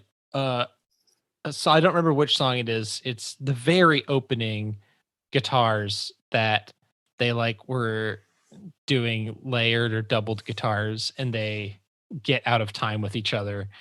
It's you can hear it on through Thick and Thin on this record. You play the beginning of Through Thick and Thin. We'll get there in a second, but he loses time the moment the drummer kicks in. Anyway, Stairway to Sin. Let's do it. Okay.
So if I heard this album, Jason, when I was also 13, this would have probably been my anthem, because I'm sick and tired of feeling guilt. Why can't I just not sin and not end up in shame? I mean, John, how often have I talked about that exact feeling on this podcast when I was this age? Like almost those exact word for word. Why can't I stop sinning? Right. Like, why am I'm just and feeling terrible, like that level of guilt and shame constantly. And like, I think I just really, if I heard this record when I was 13, I would probably feel the same way as Jason does right now. Yeah. I mean, I have in my notes, like, at least there's some content about grace in the song to some extent, which is missing from a lot of these songs where it's just like, I feel awful and I get in this trap. Yeah, I suck. So I appreciate that. This is my number 2. Oh, wow. Okay. I kind of thought you guys might join me for that. But I don't like, but that's too bad. It's in the past, and I've stuck right here where he doubles his own vocals. But that's too bad. It's in the past. Yeah. But he doesn't nail it. Like, he doesn't even sing in time with himself. And he's sure. You can tell it was one of those like vocal deliveries where like Bob Moon is like, is that the one? So we've done this like 5 times. Right. we just stick with that one? And Josh is like, yeah, that's as good as it's going to get, buddy. Sure. I think it's, I was just going to say, when it switches from kind of the intro to how driving the verse is, that's what makes me be like, oh, I'm like, my ears perk up and I'm really into it. So this is also the song where I realized there's a formula to Dogwood really quickly, where the bridge is going halftime. Right. It's going busy fills and halftime and slowing basically the same intro lick down, or doing it with like a couple more chugga chuggas in it. Right. Yeah. So this is also the most Bad Religion.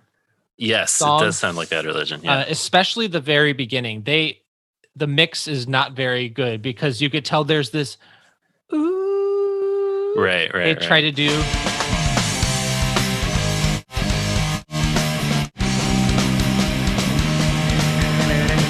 Yeah. That I feel like if it were a Bad Religion record, that would have been way more upfront. But maybe it didn't sound good, which is why it's mixed back a lot. Yeah. I mean, it stands out to me here as being interesting. I think that's part of why I like it. But I know what you're saying. Like it doesn't quite hit that level. It's probably my number 4, but we also talked with Josh about this idea of like, in hindsight, when you get to be in your 30s and 40s and you look back at these songs you wrote when you were just feeling so overwrought with shame and guilt and wrestling with these ideas of self-identity and how does my faith save me from myself when I can't stand to be in my own skin because Sarah didn't like me or whatever. You know, it's always a Sarah. We also say like, sorry, Sarah. Would you want that for your kids now? Like when my daughter or his daughter 17, we asked him that question point blank, like, do you want your daughter to feel this way? Right. And is it inherent to just youth, like youthfulness and being a teenager and being insecure and part of adolescence and growing up and maturing and not having the life experience to know that you'll get through tomorrow and you'll be okay? You don't have all of those like safeguards in place that you do by the time you're our age. And you're wrestling, and he's kind of like throwing it out all on the table, which I admire, and saying, I'm like feeling insecure about this stuff. Cause he wrote this stuff when he was 17, 18 years old. Totally. But we also talk about like, do we want that for our kids, or do we want them to have like a sense of self-worth and confidence that doesn't have to find its entire security in the Bible or others? Yeah, no, I think that makes total sense. It's something that comes up a lot on the pod because it's like, well, sure, am I going to set my late 30s standard to this teenager wrestling through stuff? No, but I'm also like, the reason that I get hung up on it is because I feel like it's this damaging mindset, and it bums me out that so many kids thought they were so awful. I'm like, you're not that bad. Right. Yeah. So also the title is a bummer. Well, I think he said it was sort of this like play on Stairway to Heaven. Yeah, and they thought about Stairway to Hell, but they knew that wouldn't sell in Christian bookstores. So there's also a highway to hell already, so they didn't need the stairway. The highway gets you there way faster. Yeah, exactly. I do like the song though. I think it's really cool. Yeah. You know, it's one of those things too that we talked about with Josh, how so many of kids in this youth group and church culture, they have this shame, and shame just it festers and grows in secret. And these kids in youth group are taught, well, as a Christian, this is what you don't do, so don't do it. And there are no tools really taught other than just sheer force of will to not do certain things, to not act a certain way. Right. And it's like, Josh, okay, Josh how do was saying, he was saying when you do those things, because you will do those things, then what do you do? Right. That was more of where he was trying to come from. Yeah, sure. Right. Which I appreciate. And I wish there was more of that taught, but it wasn't. It was just like, well, why are you going to do those things? You shouldn't be sinning. You shouldn't be doing those things. Do those things. Yeah. Yeah. But it's like, it's not like I'm planning to sin, help a brother out. And so like, you just wouldn't talk about it because, like you would be shamed or chastised or like, so you just like, well, might as well not talk about whatever. I got to talk about this again at Bible study with the guys, man. Right. You just suck. Guys, I watched Event Horizon last night on TV. Oh man. And I felt disgusted with myself. It was a dark movie. I'd even call it a satanic movie, if I'm being honest right here. Oh man, the movie does have some weird stuff in it. Pray for me, guys. All right. Speaking of the end of the world. Yes. Oh my God. And the Patriotic pride. Red glare will be nothing compared to the light that will shine on that day. Nailed it. Souls will be stolen for all the right reasons, and you'll hear all the old people say, "Look what I said would happen came true." That's the difference between me and you. To God I stay true. You let the world conquer you. You said that we were all the 7 years of hell. My friend, I wish you well in the trial which you'll have to survive. You guys want to talk a little Christian eschatology here, or Hell yeah, man. A lot to unpack here. Straight out of the Bible. Straight from the Bible. Well, this is a extremely literal eschatological interpretation of end times and the sort of great tribulation, which, I mean, let's be honest, the book Tribulation by Jerry B. Jenkins probably came out at the exact same time that this album came out. Yeah. Yeah. When I was first listening through it, I was like, ooh, and the Rockets' Red Glare. It's called Patriotic Pride. I'm like, hell yeah, we're going to talk about some bow to the flagism. Yeah, Americanism, nationalism, definitely not. But no, and then I'm like, wait, 7 years in hell? Oh, he's like literally referring to Revelation. This is the literal rapture, and this song doesn't make any damn sense. No, it really doesn't. I have in my notes. You're going to hear the old people say this, but why would they say this if they're saying you were right? That they're raptured. They're gone. Right, they're not saying anything to you. And more importantly, if I'm raptured because I'm a Christian and I got it right, why would I wish these other people well? I'm not thinking about them. I'm up in heaven doing my toga dance. Right. Yeah. I have in my notes what is happening here. I think it's like, I get the idea about the rapture, people going to hell. I don't get how that has anything to do with patriotism. And then it just couldn't be more sort of like judgmental. Like, congratulations to this guy for having figured everything out and being like, look what I said would happen came true. That's the difference between me and you. It's like, all right, bro, like I'm burning in hell. I get it. Like, I don't know. It just, this one is. Who are these old people that are saying that? Right. Why are they right?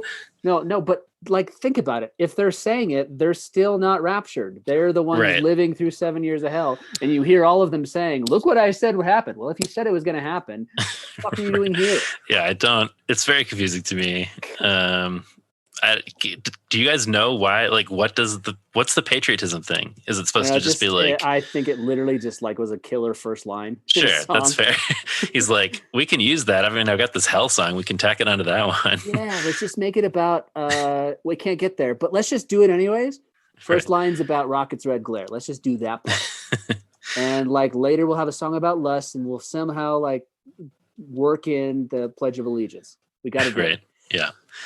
For the most part, musically, I think it's fine.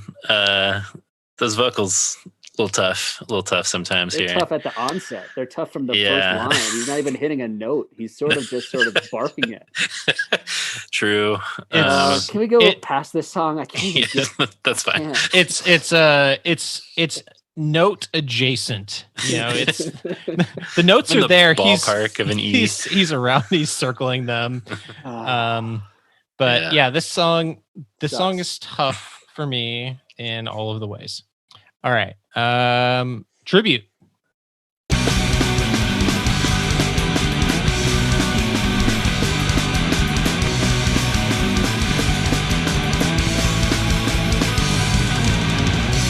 3 years ago, you left that day, and I knew I would never be the same. You left for a brand new life. No more tears, no more sorrow, no more of that disease.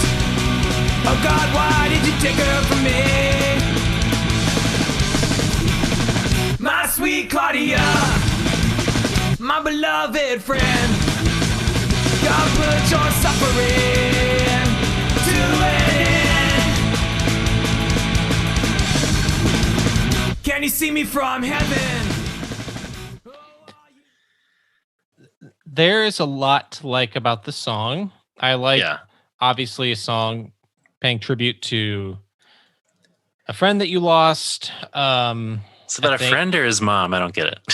It's a mom. It's a mom of somebody in the band. I can't remember. Oh, is it? Okay. Sorry, keep going.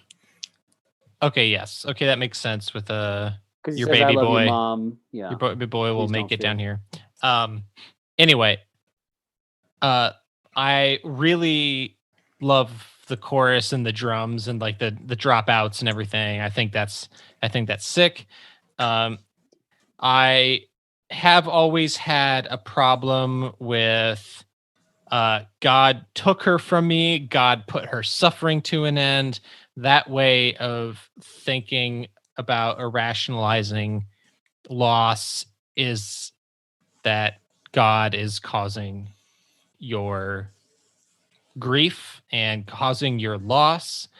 And if God is the one who does good things and causes all your loss, I don't know what is left for the devil to do. I mean, it seems like God's got that covered. It's funny because my dad died about a year, exactly a year after this record came out. Right. Yeah. Right.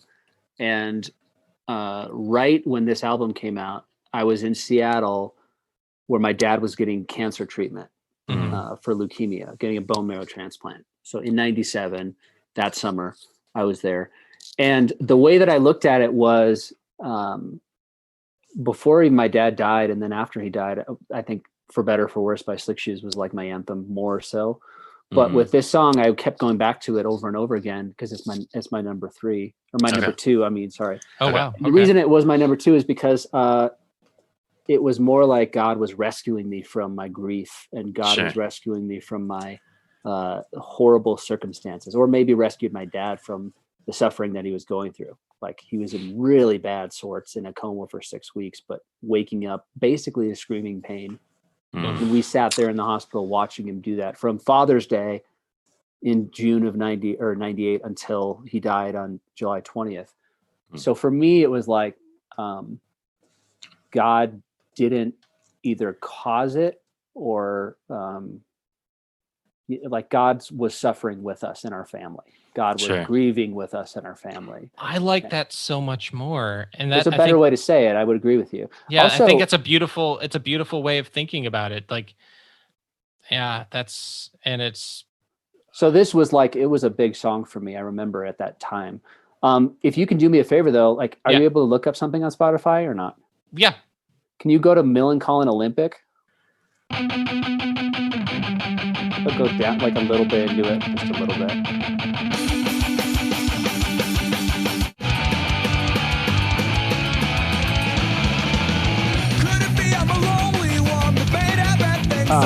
Feeling wise, tempo wise, everything about this is the same as Tribute.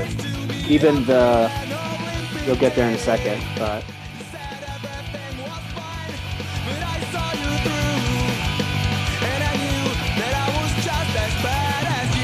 Part where he goes, and I was taken by surprise. It's coming in a second. Yeah, I mean, it already sounds similar, yeah. It's the same thing.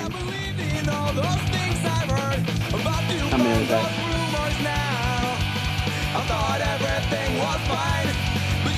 Same harmonies. Yeah.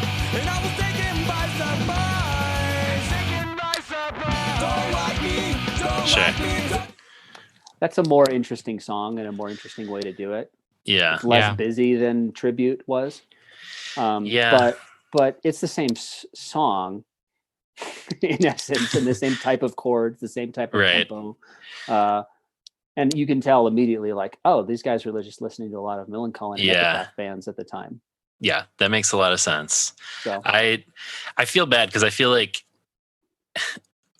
vocally I just get tripped up. Like it's supposed to be this emotional moment where everything drops out and it's just him, but because he sounds so tough on "My Sweet Claudia," I'm just kind of like, if it had a little more weight, He's got that Jesse from Full House inflection with his voice. Right. Whatever happened to you? Yeah. There's some Fat Mike. There's also some Offspring. What's that guy's name? Dexter. Dexter Holland. Dexter vibes occasionally. Dexter's funny because he's got such a clean voice. Right. It's a different music he does. But by the next record, he sounds so much better. I'll just say that. Yeah. Anyway. Okay, give me some Daddy Dearest. I want to hear this. Jeez. Yeah.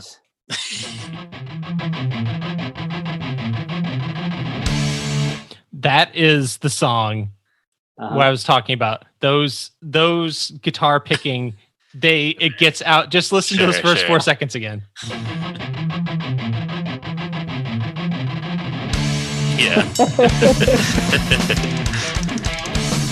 Oh man.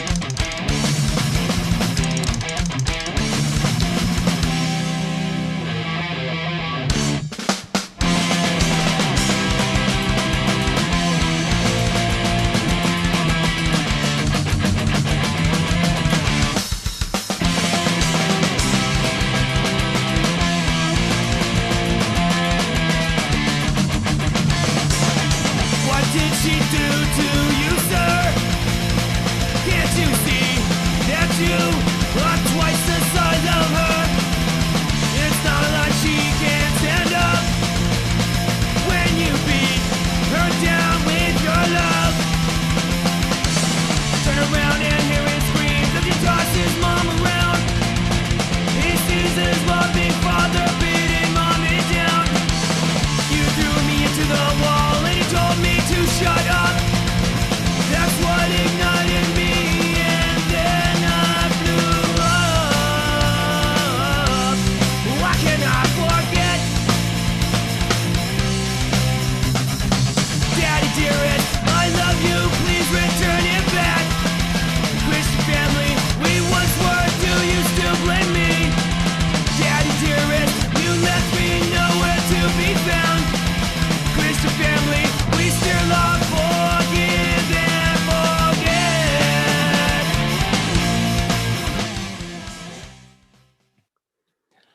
Another super heavy song. Yeah.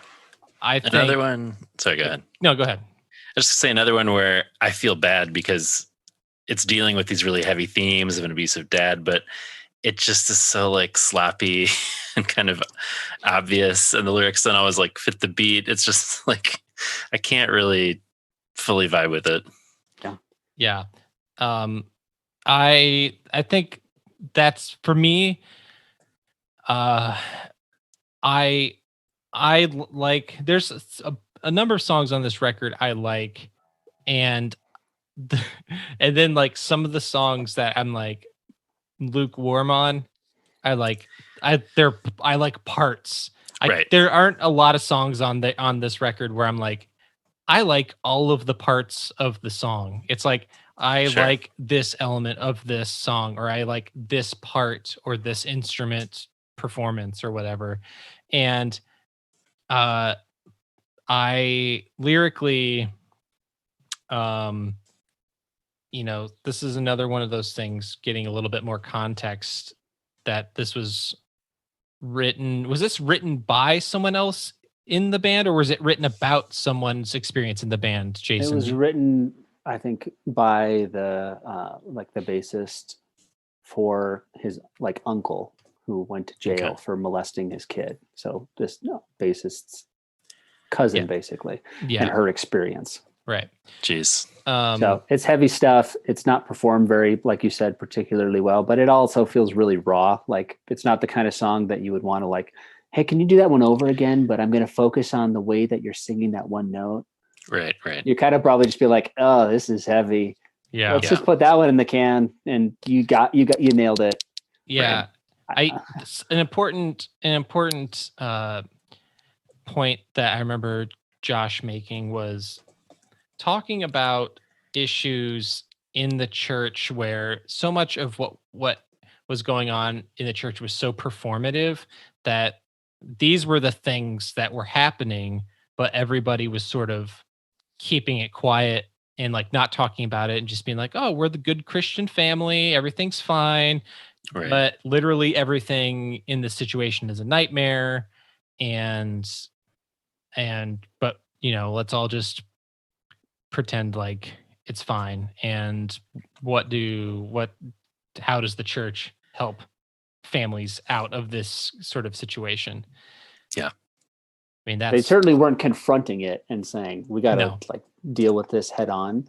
This is probably one of the most in all of the camp and all of the silly, like hyperbolic ways that the Christian music scene back in the day, like scared the hell out of you, so to speak. Yeah. Mm-hmm. This is one of those situations where you're like, oh, this is real. This is a real song dealing with real things and how horrific the world actually is. It's not talking about, like 7 years of hell. Wish you well, buddy. Right. Yeah. You well. This is like the horror of humanity and the ugliness and the underbelly of it. I do love Russell's drums on the rim shot. It's insane how fast that is at the beginning. But I've got a shorter amount of time than I'd like, so if we can go speed it up. Yeah. Through thick and thin.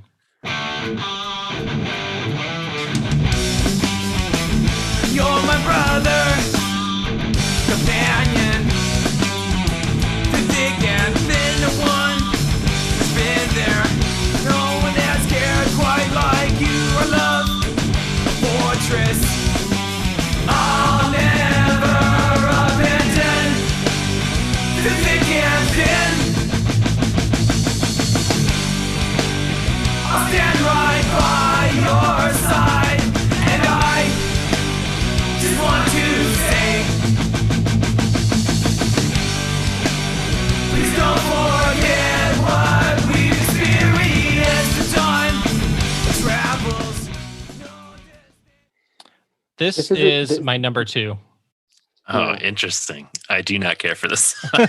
It's to me an example of when you're attempting to do a gang vocal anthemic type of song, but you fail. I like that part of it. You put too many lyrics in it. Yeah. And you put too much like content into the actual chorus. Right. And when it changes by, it's too much to remember.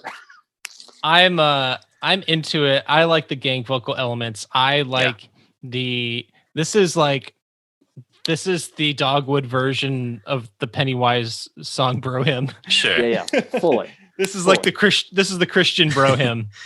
Yeah. I like when it goes to the halftime chorus and they've got the gang vocals, but it's just the like, I don't know, the like, you're my brother. I just like can't. It seems silly when it's delivered in that way. It's a little Muppet, like Jim Henson's Muppets. Yeah, a little bit Muppety. It's also pretty sloppy. It is sloppy, yeah. But I'm still into it. I imagine like being in the pit, like with your other bros, be like. I was, and that's the reason why it doesn't work, because I was in the pit for Squad 5-0 that year, singing. Fight the System and We Are the Youth. And it's really easy for a bunch of kids to grab each other and go, we are the youth. We are the youth. Or get in an Officer Negative pit and just be like, yeah, JCHC, Jesus Christ, hardcore. But this one, I grabbed my buddies around me in the front row. We knew every lyric to every Dogwood song. And we get to the chorus of the song and we're like, through thick and thin, it's like too much. It kind of fizzles, Yeah, maybe a few more whoa-oh-ohs that everybody could sing There along needed to to. be some woes or some repetition of like through thick and thin over and over again. But the memory of it that I have was Josh really leaning on me to sing every word in the crowd. Like, I hope and I the got guy this right. to the left and right of me are like, this is that moment where I look down. Yeah, exactly. I hate that when the vocalist gives you the mic and you're like, crap, this is the part I don't remember. So he's in a hardcore show or a Zayo show. But at this, when they're like, okay, I'm going to coach you through this. I'll stand right by your side. And I just want to say, please don't forget what we've experienced. Okay. Just remember that part. Okay. And you'll be fine. Exactly. But hey, number 2. Yeah. Yeah, I respect it. Yeah, fuck me, I guess. My song, whatever. I like it. There's plenty to like about it. There's not a lot to like about the next song. There's a lot to like about it, except all the things you guys just spent minutes telling me not to like about it. Yeah, whoever likes it is stupid, but it is great. Okay, everybody all aboard Bummersville train. Next stop, Yikesville Station. Choo-choo.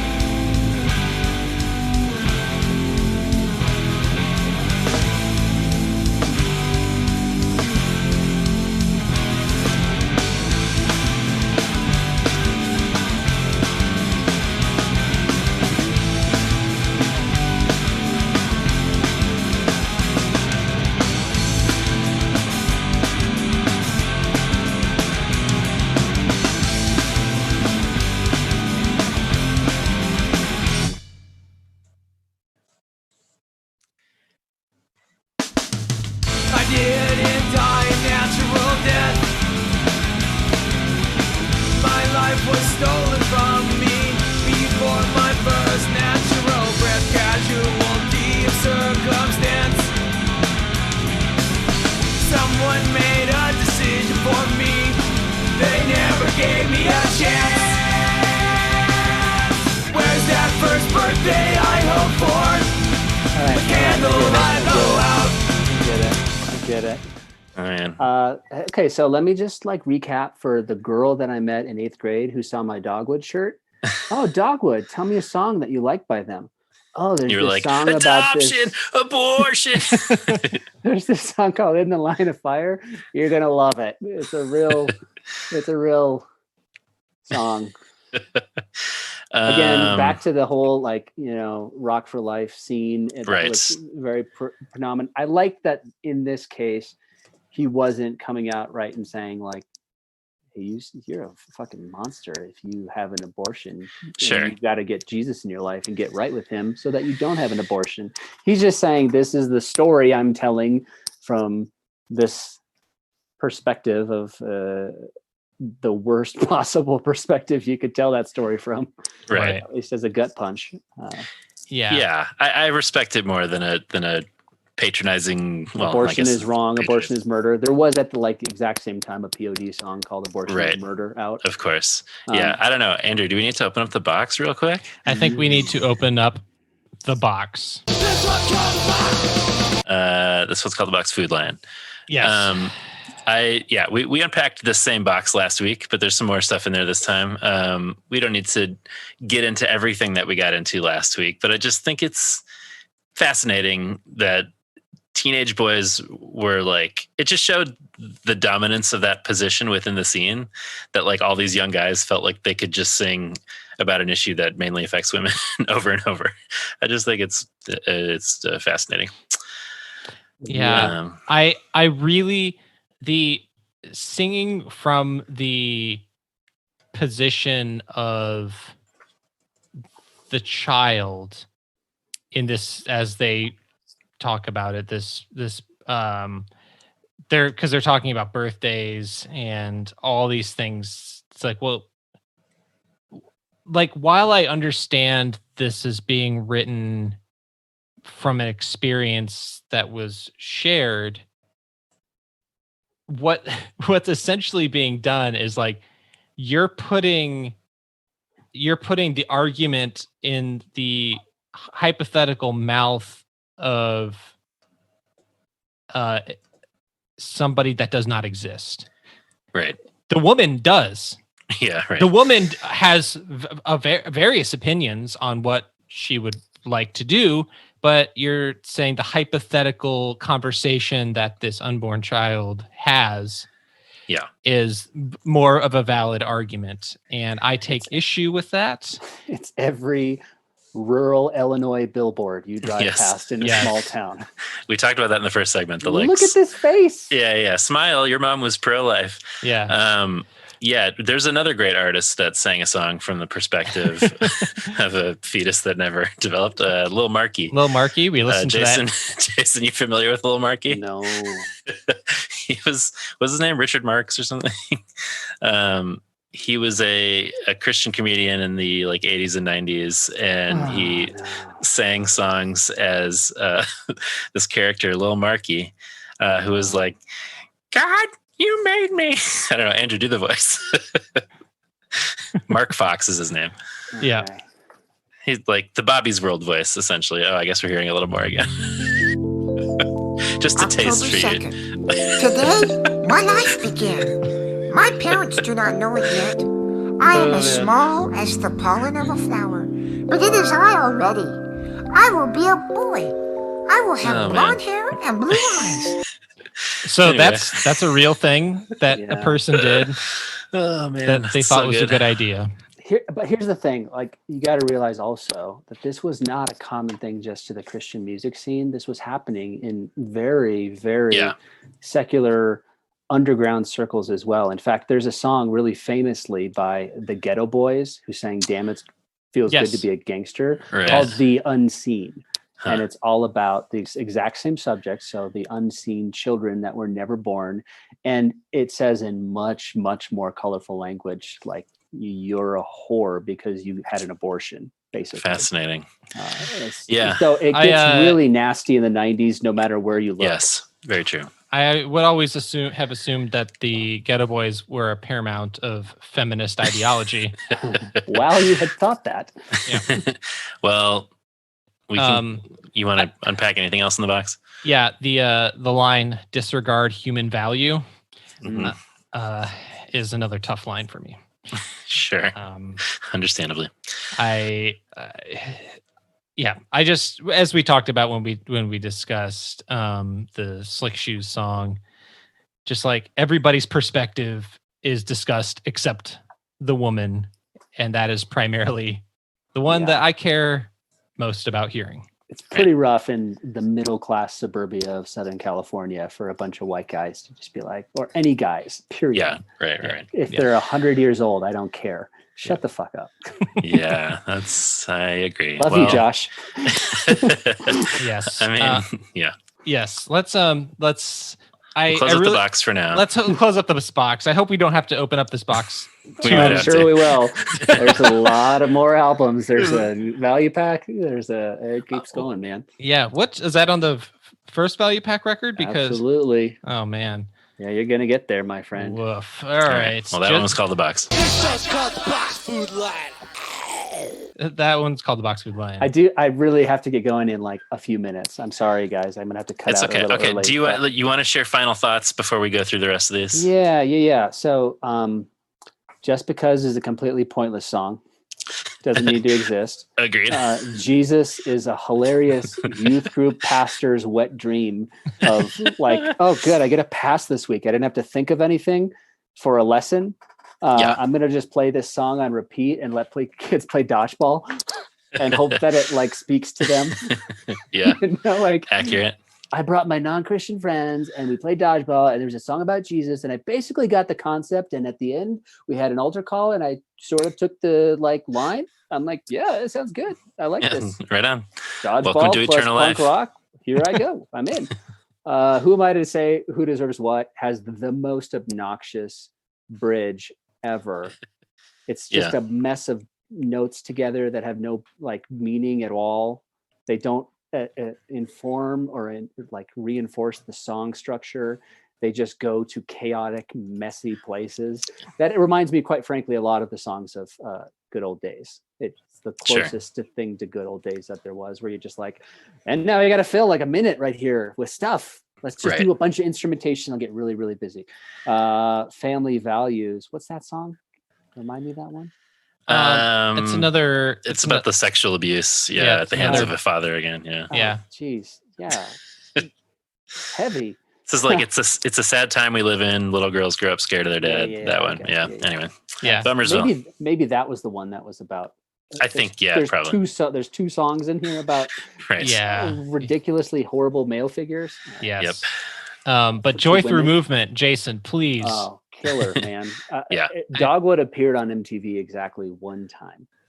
Never on 120 Minutes. Never. Maybe they had like a music video. Like maybe they had Feel the Burn on 120 minutes. But up to this point, their only exposure was Joy Through Movement on that same video that I sent you guys from Tomfest.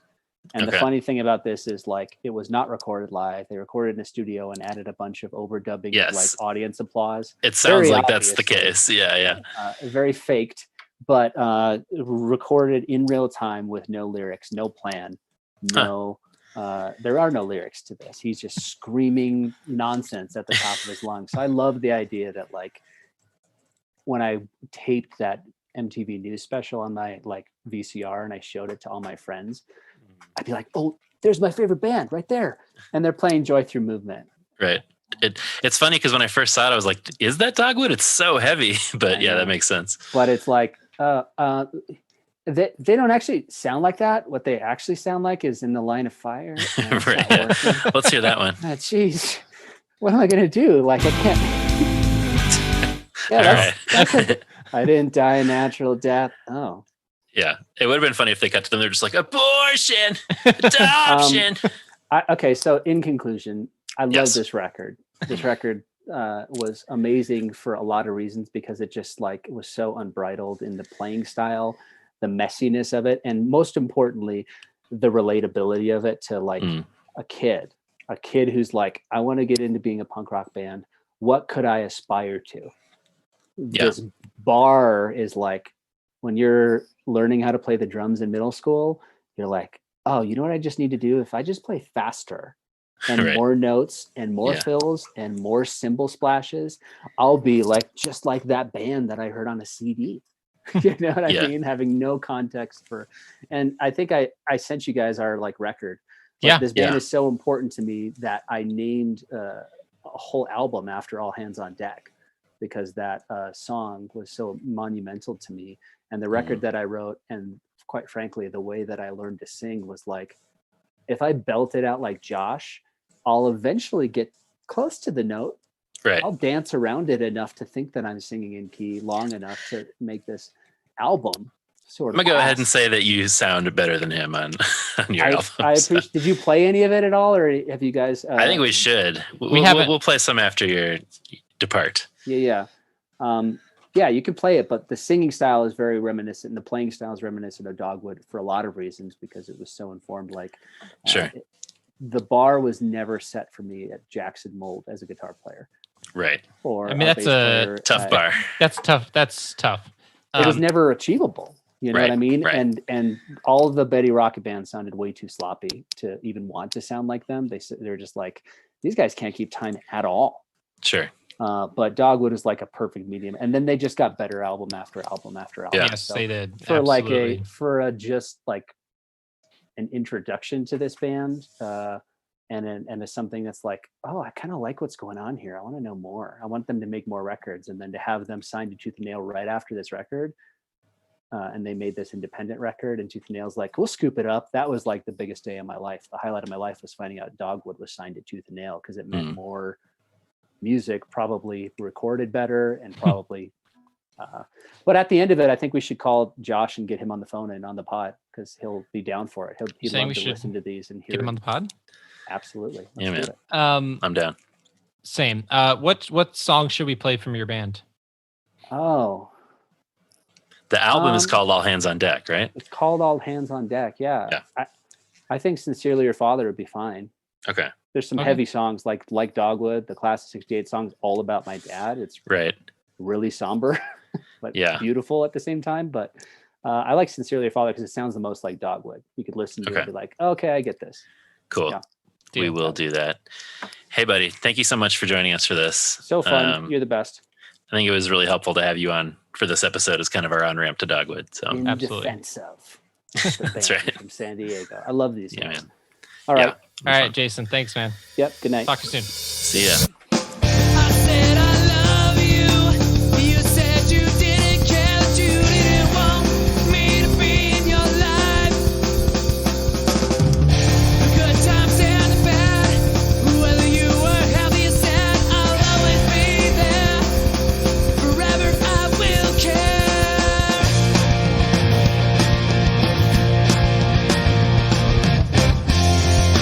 You can trust in me. Forever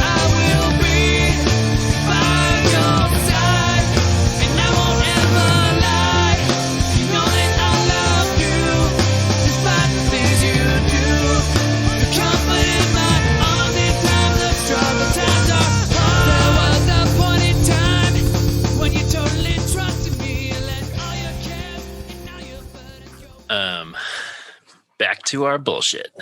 Back to that bullshit, bro. Thanks to our boy Jason. Yes. So Where are we here?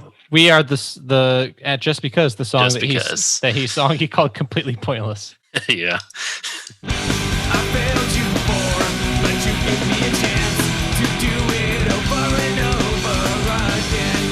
How can I be just like someone else when you let me do whatever I please? Born free to choose, but not to lose.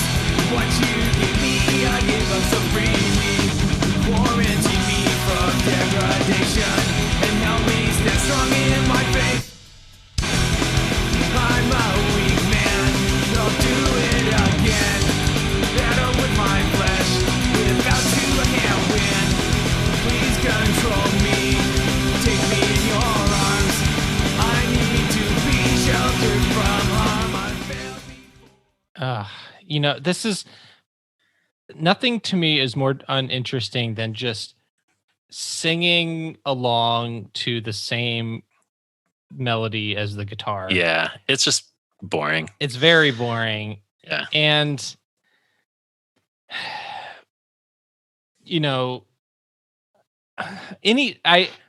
don't like putting upon the writer of the song the assumption of what they're talking about.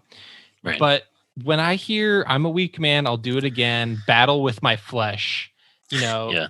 I can't help but think this is just more like self-hatred for masturbation. Yeah. I mean, can it really be anything else other than lust or masturbation? I guess, you can just call sort of human sin like the problems of the flesh or whatever, but that's probably that. I don't know. I mean, it just seems to me like, I don't know, maybe that's just my own experience about like how it was talked about. Sure. I mean, yeah, either way, it's just about how he's a failure and how much he sucks, and just like another one of those songs. It's like, yeah. All right. I'm no Superman. The S on my chest is for sin, yet salvation, because I confessed. Sure. Fine. Jesus. Jesus.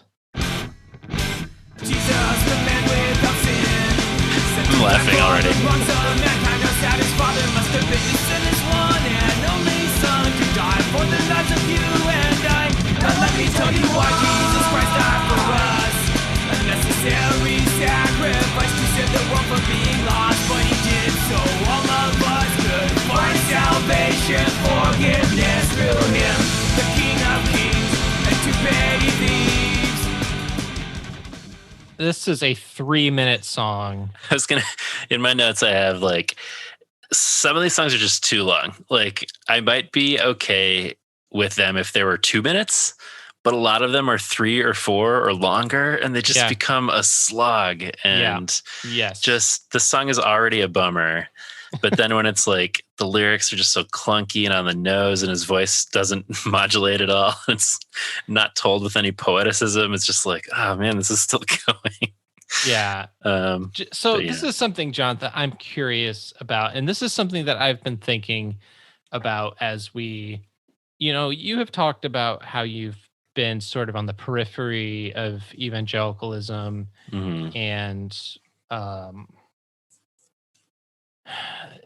and you grew up in the Episcopal Church, where the Episcopal Church is not necessarily known for like altar calls and pressuring people into salvation and that sort of thing. So I'm curious, as someone who identifies as a person of faith, how you feel about, like, I mean, just like aside from the,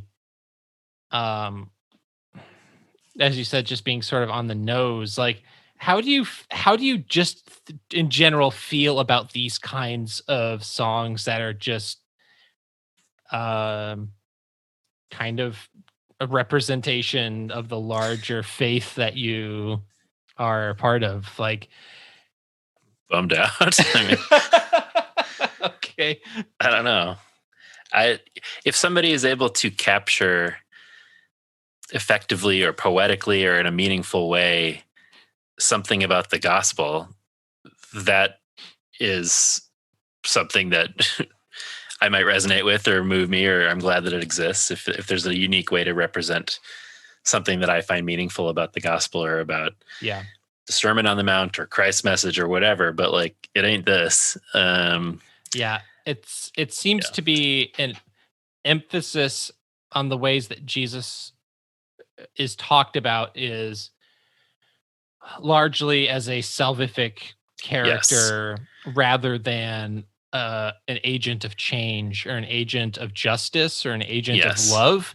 It's more about like, I'm terrible, but Jesus still loves me. I'm terrible, but Jesus died for me. Jesus is good. I am not good.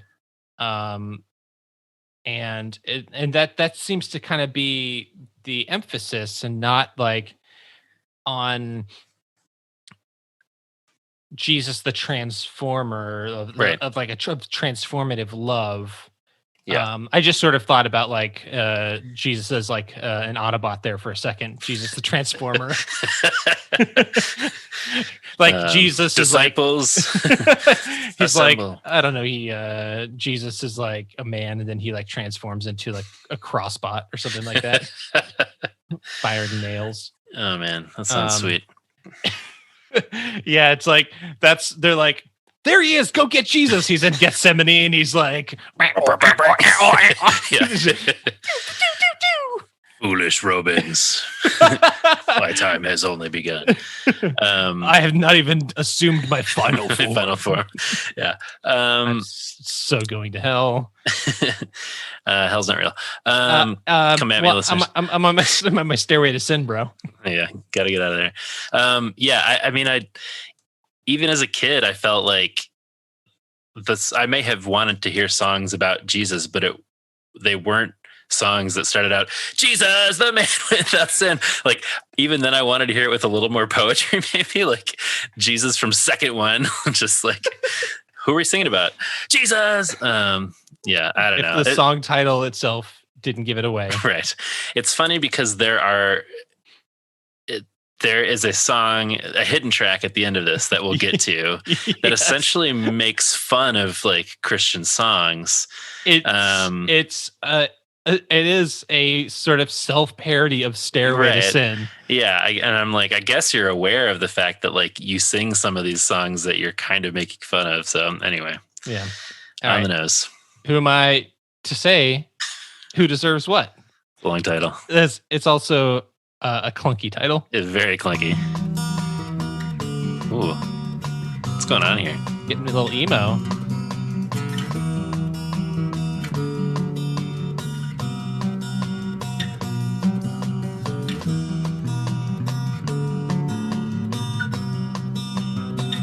I'm expecting some like wind chimes any second. Jesus. Ooh, to this.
I think there is a lot of, I like the lyrics in this song largely, and I the thing that bums me out is that I just don't think it's executed well.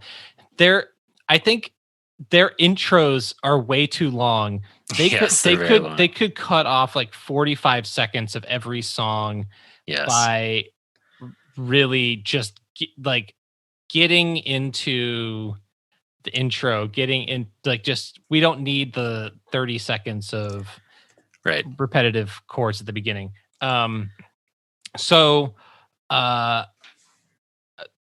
basically this is calling out Christians and saying, like, you guys are liars. You're singing songs about how everything is fine and you are performing Christianity. This is not real. You are pretending that nothing is going on, as evidenced by this entire album talking about a whole series of fucked up things that is happening in his world, in his friends, in this band. And I think this is very much on par for like what we've talked about with Five Iron, just like calling out the mainstream church as like, we've got some serious things and things that are going on in our families, and you're pretending like everything's fine, and that's bullshit.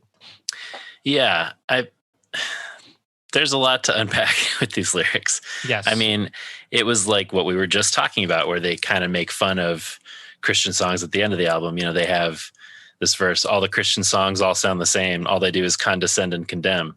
And I'm like, damn, right on.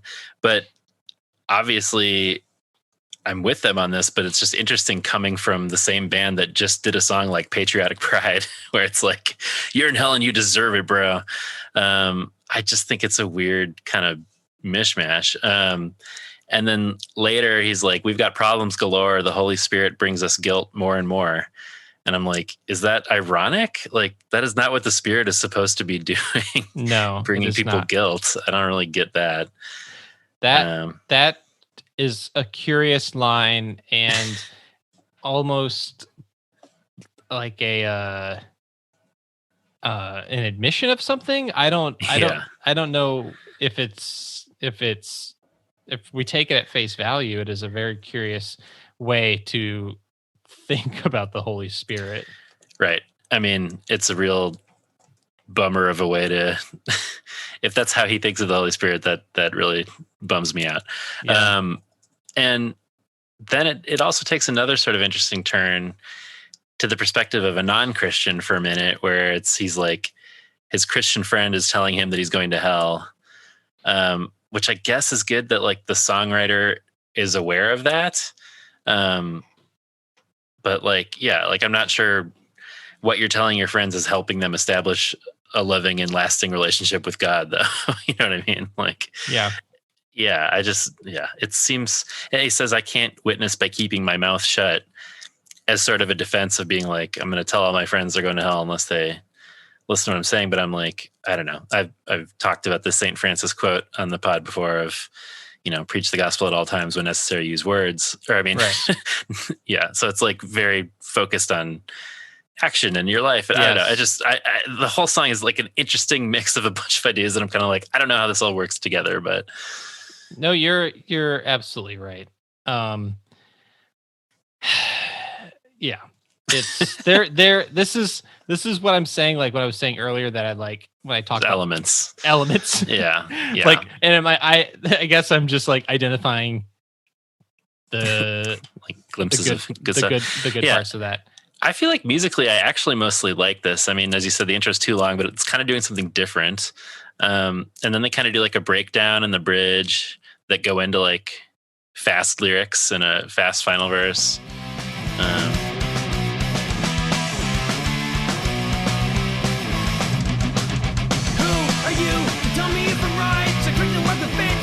Yeah. And who am I to say this is what I can't witness, but keeping my mouth shut? I like that. Yeah, that's cool to me. It's cool. Yeah. Cool enough. So, family values. If we think about family values, if we look at Joy Through Movement as sort of like a joke song followed by like a fake secret track, which we'll get to a little bit of an explanation about that. Yeah, like is it's a Family tough Values note to sort of end it things is on. a bummer Yeah, of, I had the of same a song thought. to live on, to end on. So Yeah. it's also one of the longest songs on the record. Yeah, it is. At 4 minutes and 8 seconds. Oof. Speaking of a slog, Yep. long intro. Let's go. 1, 2, 3, go! 1, 2, 3, go!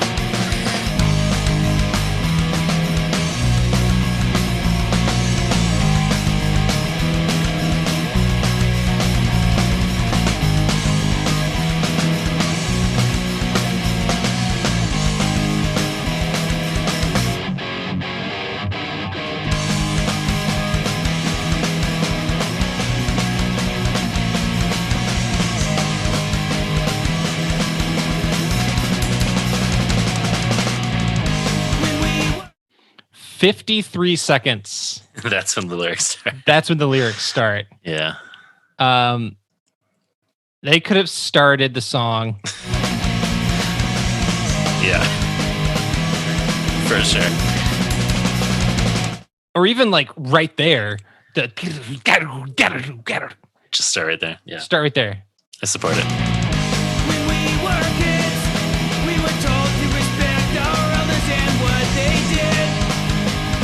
Only speak when spoken to. When she was stripped of the trust bestowed to us by the one she loved, she didn't know she could run to you. Yeah. It's a sad time we live in. Little girls grow up scared of their dads. There's a feeling they should never have.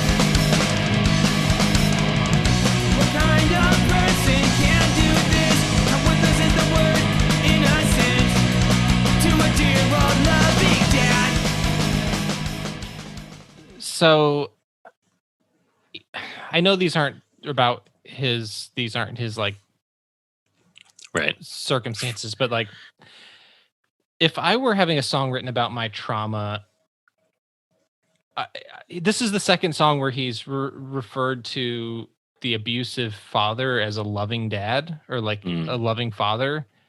And Yeah. I don't know if he's trying to juxtapose the horror of the Yeah. father by being like, here's the loving dad or whatever. Right. But for me, like it just that I just sort of wince at that. It just doesn't Yeah. work for me that talking about it that way.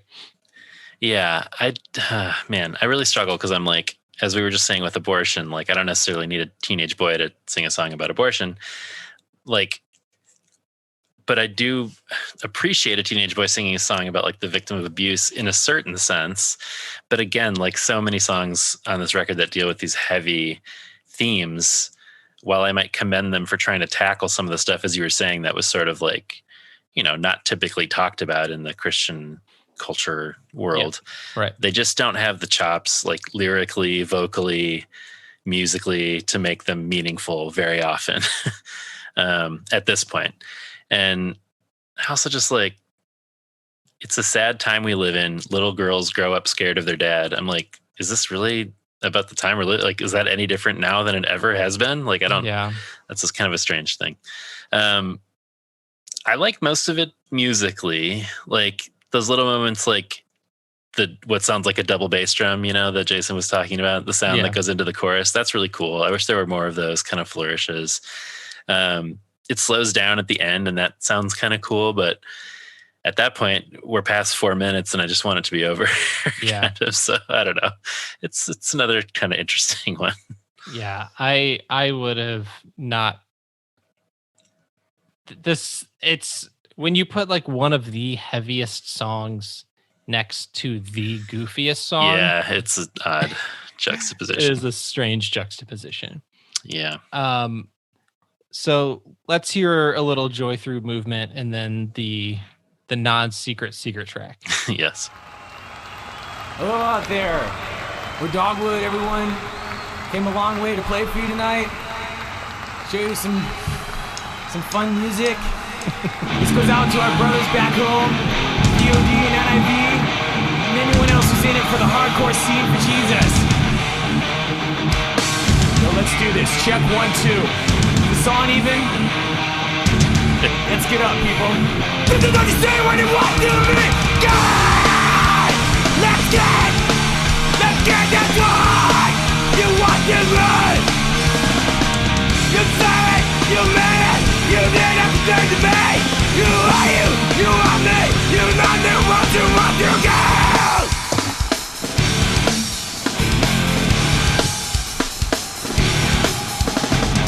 That's what you want to! Even though this is nonsense, it rules. It sounds pretty great.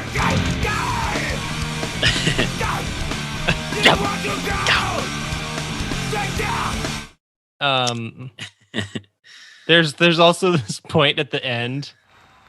See you next year.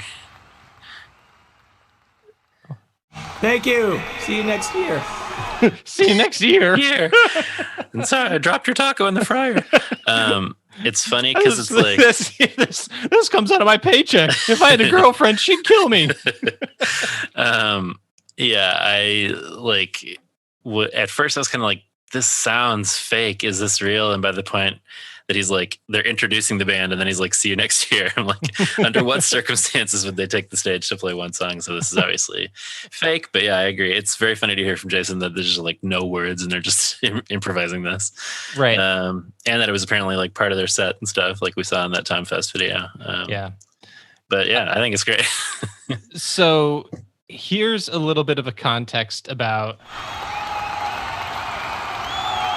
So this little fake acoustic ballad was supposed to be like one of those secret tracks that was like deep into the record. Sure. But it literally starts 5 seconds after the end does. Of Joy Through Movement. It's kind of like two jokey hidden tracks back to back. Yeah. But and something that he said, that Josh said, was I told him, like, I'm like, I think this is hilarious. I thought it was amazing. And like, and he's like, yeah, we did too. We thought it was the funniest thing in the world. It goes on longer than you think.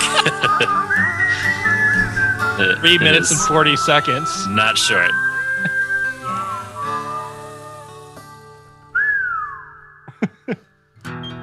Just begun the steps of sin. Stairway to Sin action. Process thrown astray. If I had known what was to come, Like these backup vocals. I'd be sure to turn my head and run away. Well, that's too bad. It's in the past, and I'm stuck right here. I've gone from A to C without a stop at B. Now I've lost the will to Rain stick. myself. Lovely grace is what it takes to set me free. All alone is how I feel. God, show me what is real. What is real? Sacrifice myself now. I simply need your help. I'm sick and tired. I want to get to the part where it gets I'm like a Christian. I am needing your help. I feel ready. It's what it became a Christian.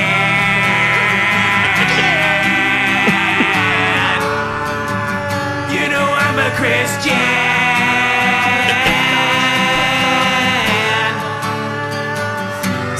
CHRISTIA.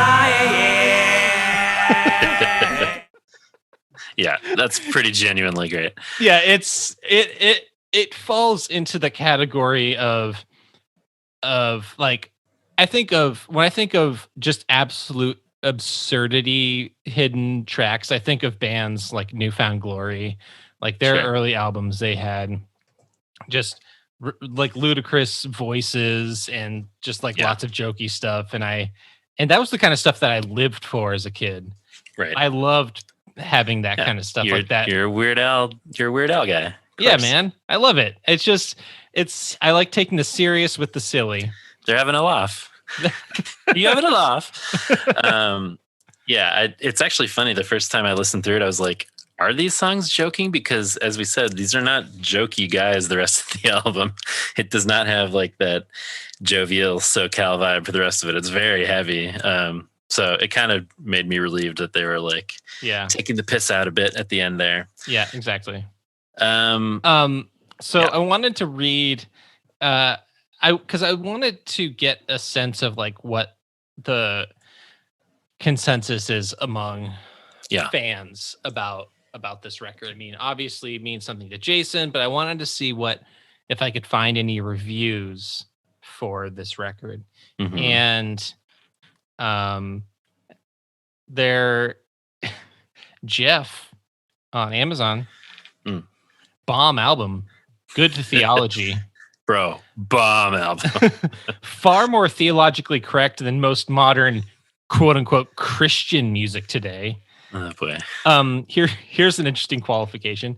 If you were in your 40s and used to skate and like skate style punk, get this. If you're in your 40s, yes, our core demographic. And John, I think you will agree with this. 5 stars through thick and thin. The brainchild of geniuses. Wow. This album by Dogwood is without a doubt one of the most convicting punk albums ever produced. Not only is it a vocal, musical, and lyrical masterpiece, but these songs throw your life into a whole different perspective. Wow. I have never listened to an album that has caught my attention and captivated my mind from the moment I pushed play like this one did. By the end of the first song, I was hooked, and by the end of the CD, I was bawling my eyes out. Hey, I don't want to yuck that guy's yum. I'm not yucking this guy's yum. This is like, but I do think the one part that I do find a bit funny is it is a brainchild of geniuses. No, a vocal masterpiece. I mean, let's. Maybe he was joking. No, he's no. This is like is by the end I was bawling my eyes out. Real vocal masterpiece. No, I mean he's he's calls Josh Kimball a lyrical genius, and so and this is written in 2001. All right. So this so I mean there are a lot of people who people are like, this album was so awesome in high school. This album is great, simply one of their best. So I mean, there for people who are Dogwood fans, this seems to be one that they like. Yeah. I don't know. Maybe you and I would have felt differently back in the day, but I'm glad we could get a little bit more perspective from Jason. And for sure. Yeah, I was glad he was with us. There's a lot about, like I said, this is probably my least favorite album we've ever talked about so far on the podcast. Having said that, my top 3, I genuinely love those songs, and there are others that I like a lot. So I think there's plenty here that suggests the promise that they have to come. You definitely don't like Through Thick and Thin. No, not so much. I mean, it's fine. It's fine. It's Bro, great. It's you're your my number brother. 2. Hey, man. You're my, what does he say? Your companion? You're my companion. All right, companions, let us know what you think about Through Thick and Thin. Very curious to hear people's opinions. You can do that at Magnified Pod on Instagram, Facebook, and Twitter. Subscribe to the pod if you haven't already and give us a rating or review. We will read your Apple Podcast review on the pod. You can email us at magnifiedpod@gmail.com. You can leave us a voicemail at 872-762-4763, 872-7-MAG-POD. You can support us over at our Patreon, patreon.com/magnifiedpod. And this week, we want to welcome new Patreon punk, Eli Salazar. Welcome, Eli. Eli has been a listener for a while. I feel like he's been commenting on our stuff for a long time. So very glad to have his support. Yes. This week on the Patreon, you can hear us talking about D&D and Pogs and various other things. It's a good time. And starting next week, we will be covering those Dogwood records that we're not covering on the main feed. So check that out. You can pick up some merch at magnifiedpod.storeenvy.com. Getting more pics of people wearing their season 3 merch in. Open up them pit. That's right. Shirts. My brain just broke down mid-sentence. Yeah, that was not a brainchild of geniuses, your sentence there. I think I was having a stroke there. You open up the pit. What am I trying to say? Tank tops? Yeah, I'm like motioning to John it's a shirt, but it ain't got no sleeves on it. What do they call it? Oh my God. I'm looking at my notes, so I wasn't watching your charades. Sorry, man. It's one word. Sounds like giant military vehicle. Yeah. I don't know. Anyway, keep those coming. Thanks to this week's guest, Shadow Producer Jason and Unoriginal Vinyl, and thanks to Heavy Ordnance Studios for our artwork. Well, our time in the penalty box is over for this week. We'll be back out on the ice next week when we'll cover Dogwood's More Than Conquerors. I'm a Christian.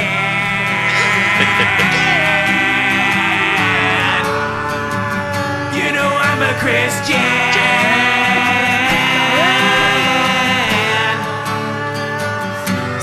CHRISTIAN.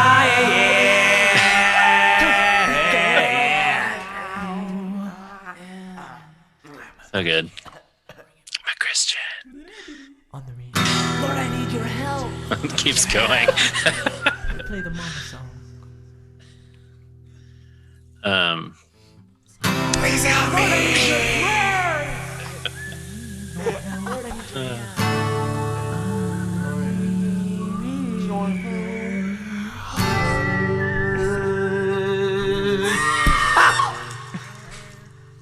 Thank you.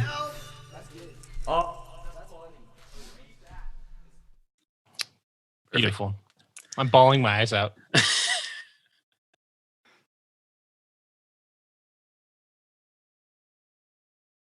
John, we 100% need to do like a spin-off, step-by-step, Full House. Jason's got to be part of this. Yeah, 100. We got a special guest tonight. This is Jesse Frederick. He wrote all of those songs that you remember. That's my Casey Kasem. Yeah, next up, the singer of Full House. Yeah. Growing Pains was like, how did that one go? That's show me as long as we've got each other. We got the Don't waste another minute on you crying. We're nowhere near the best is ready to begin. Ooh, we got each other. Is this rolling? Is this tape? This is the episode. Baby day, rain or shine all the time. This will have to go at the end of the episode. For more shows like this one, visit rockcandyrecordings.com.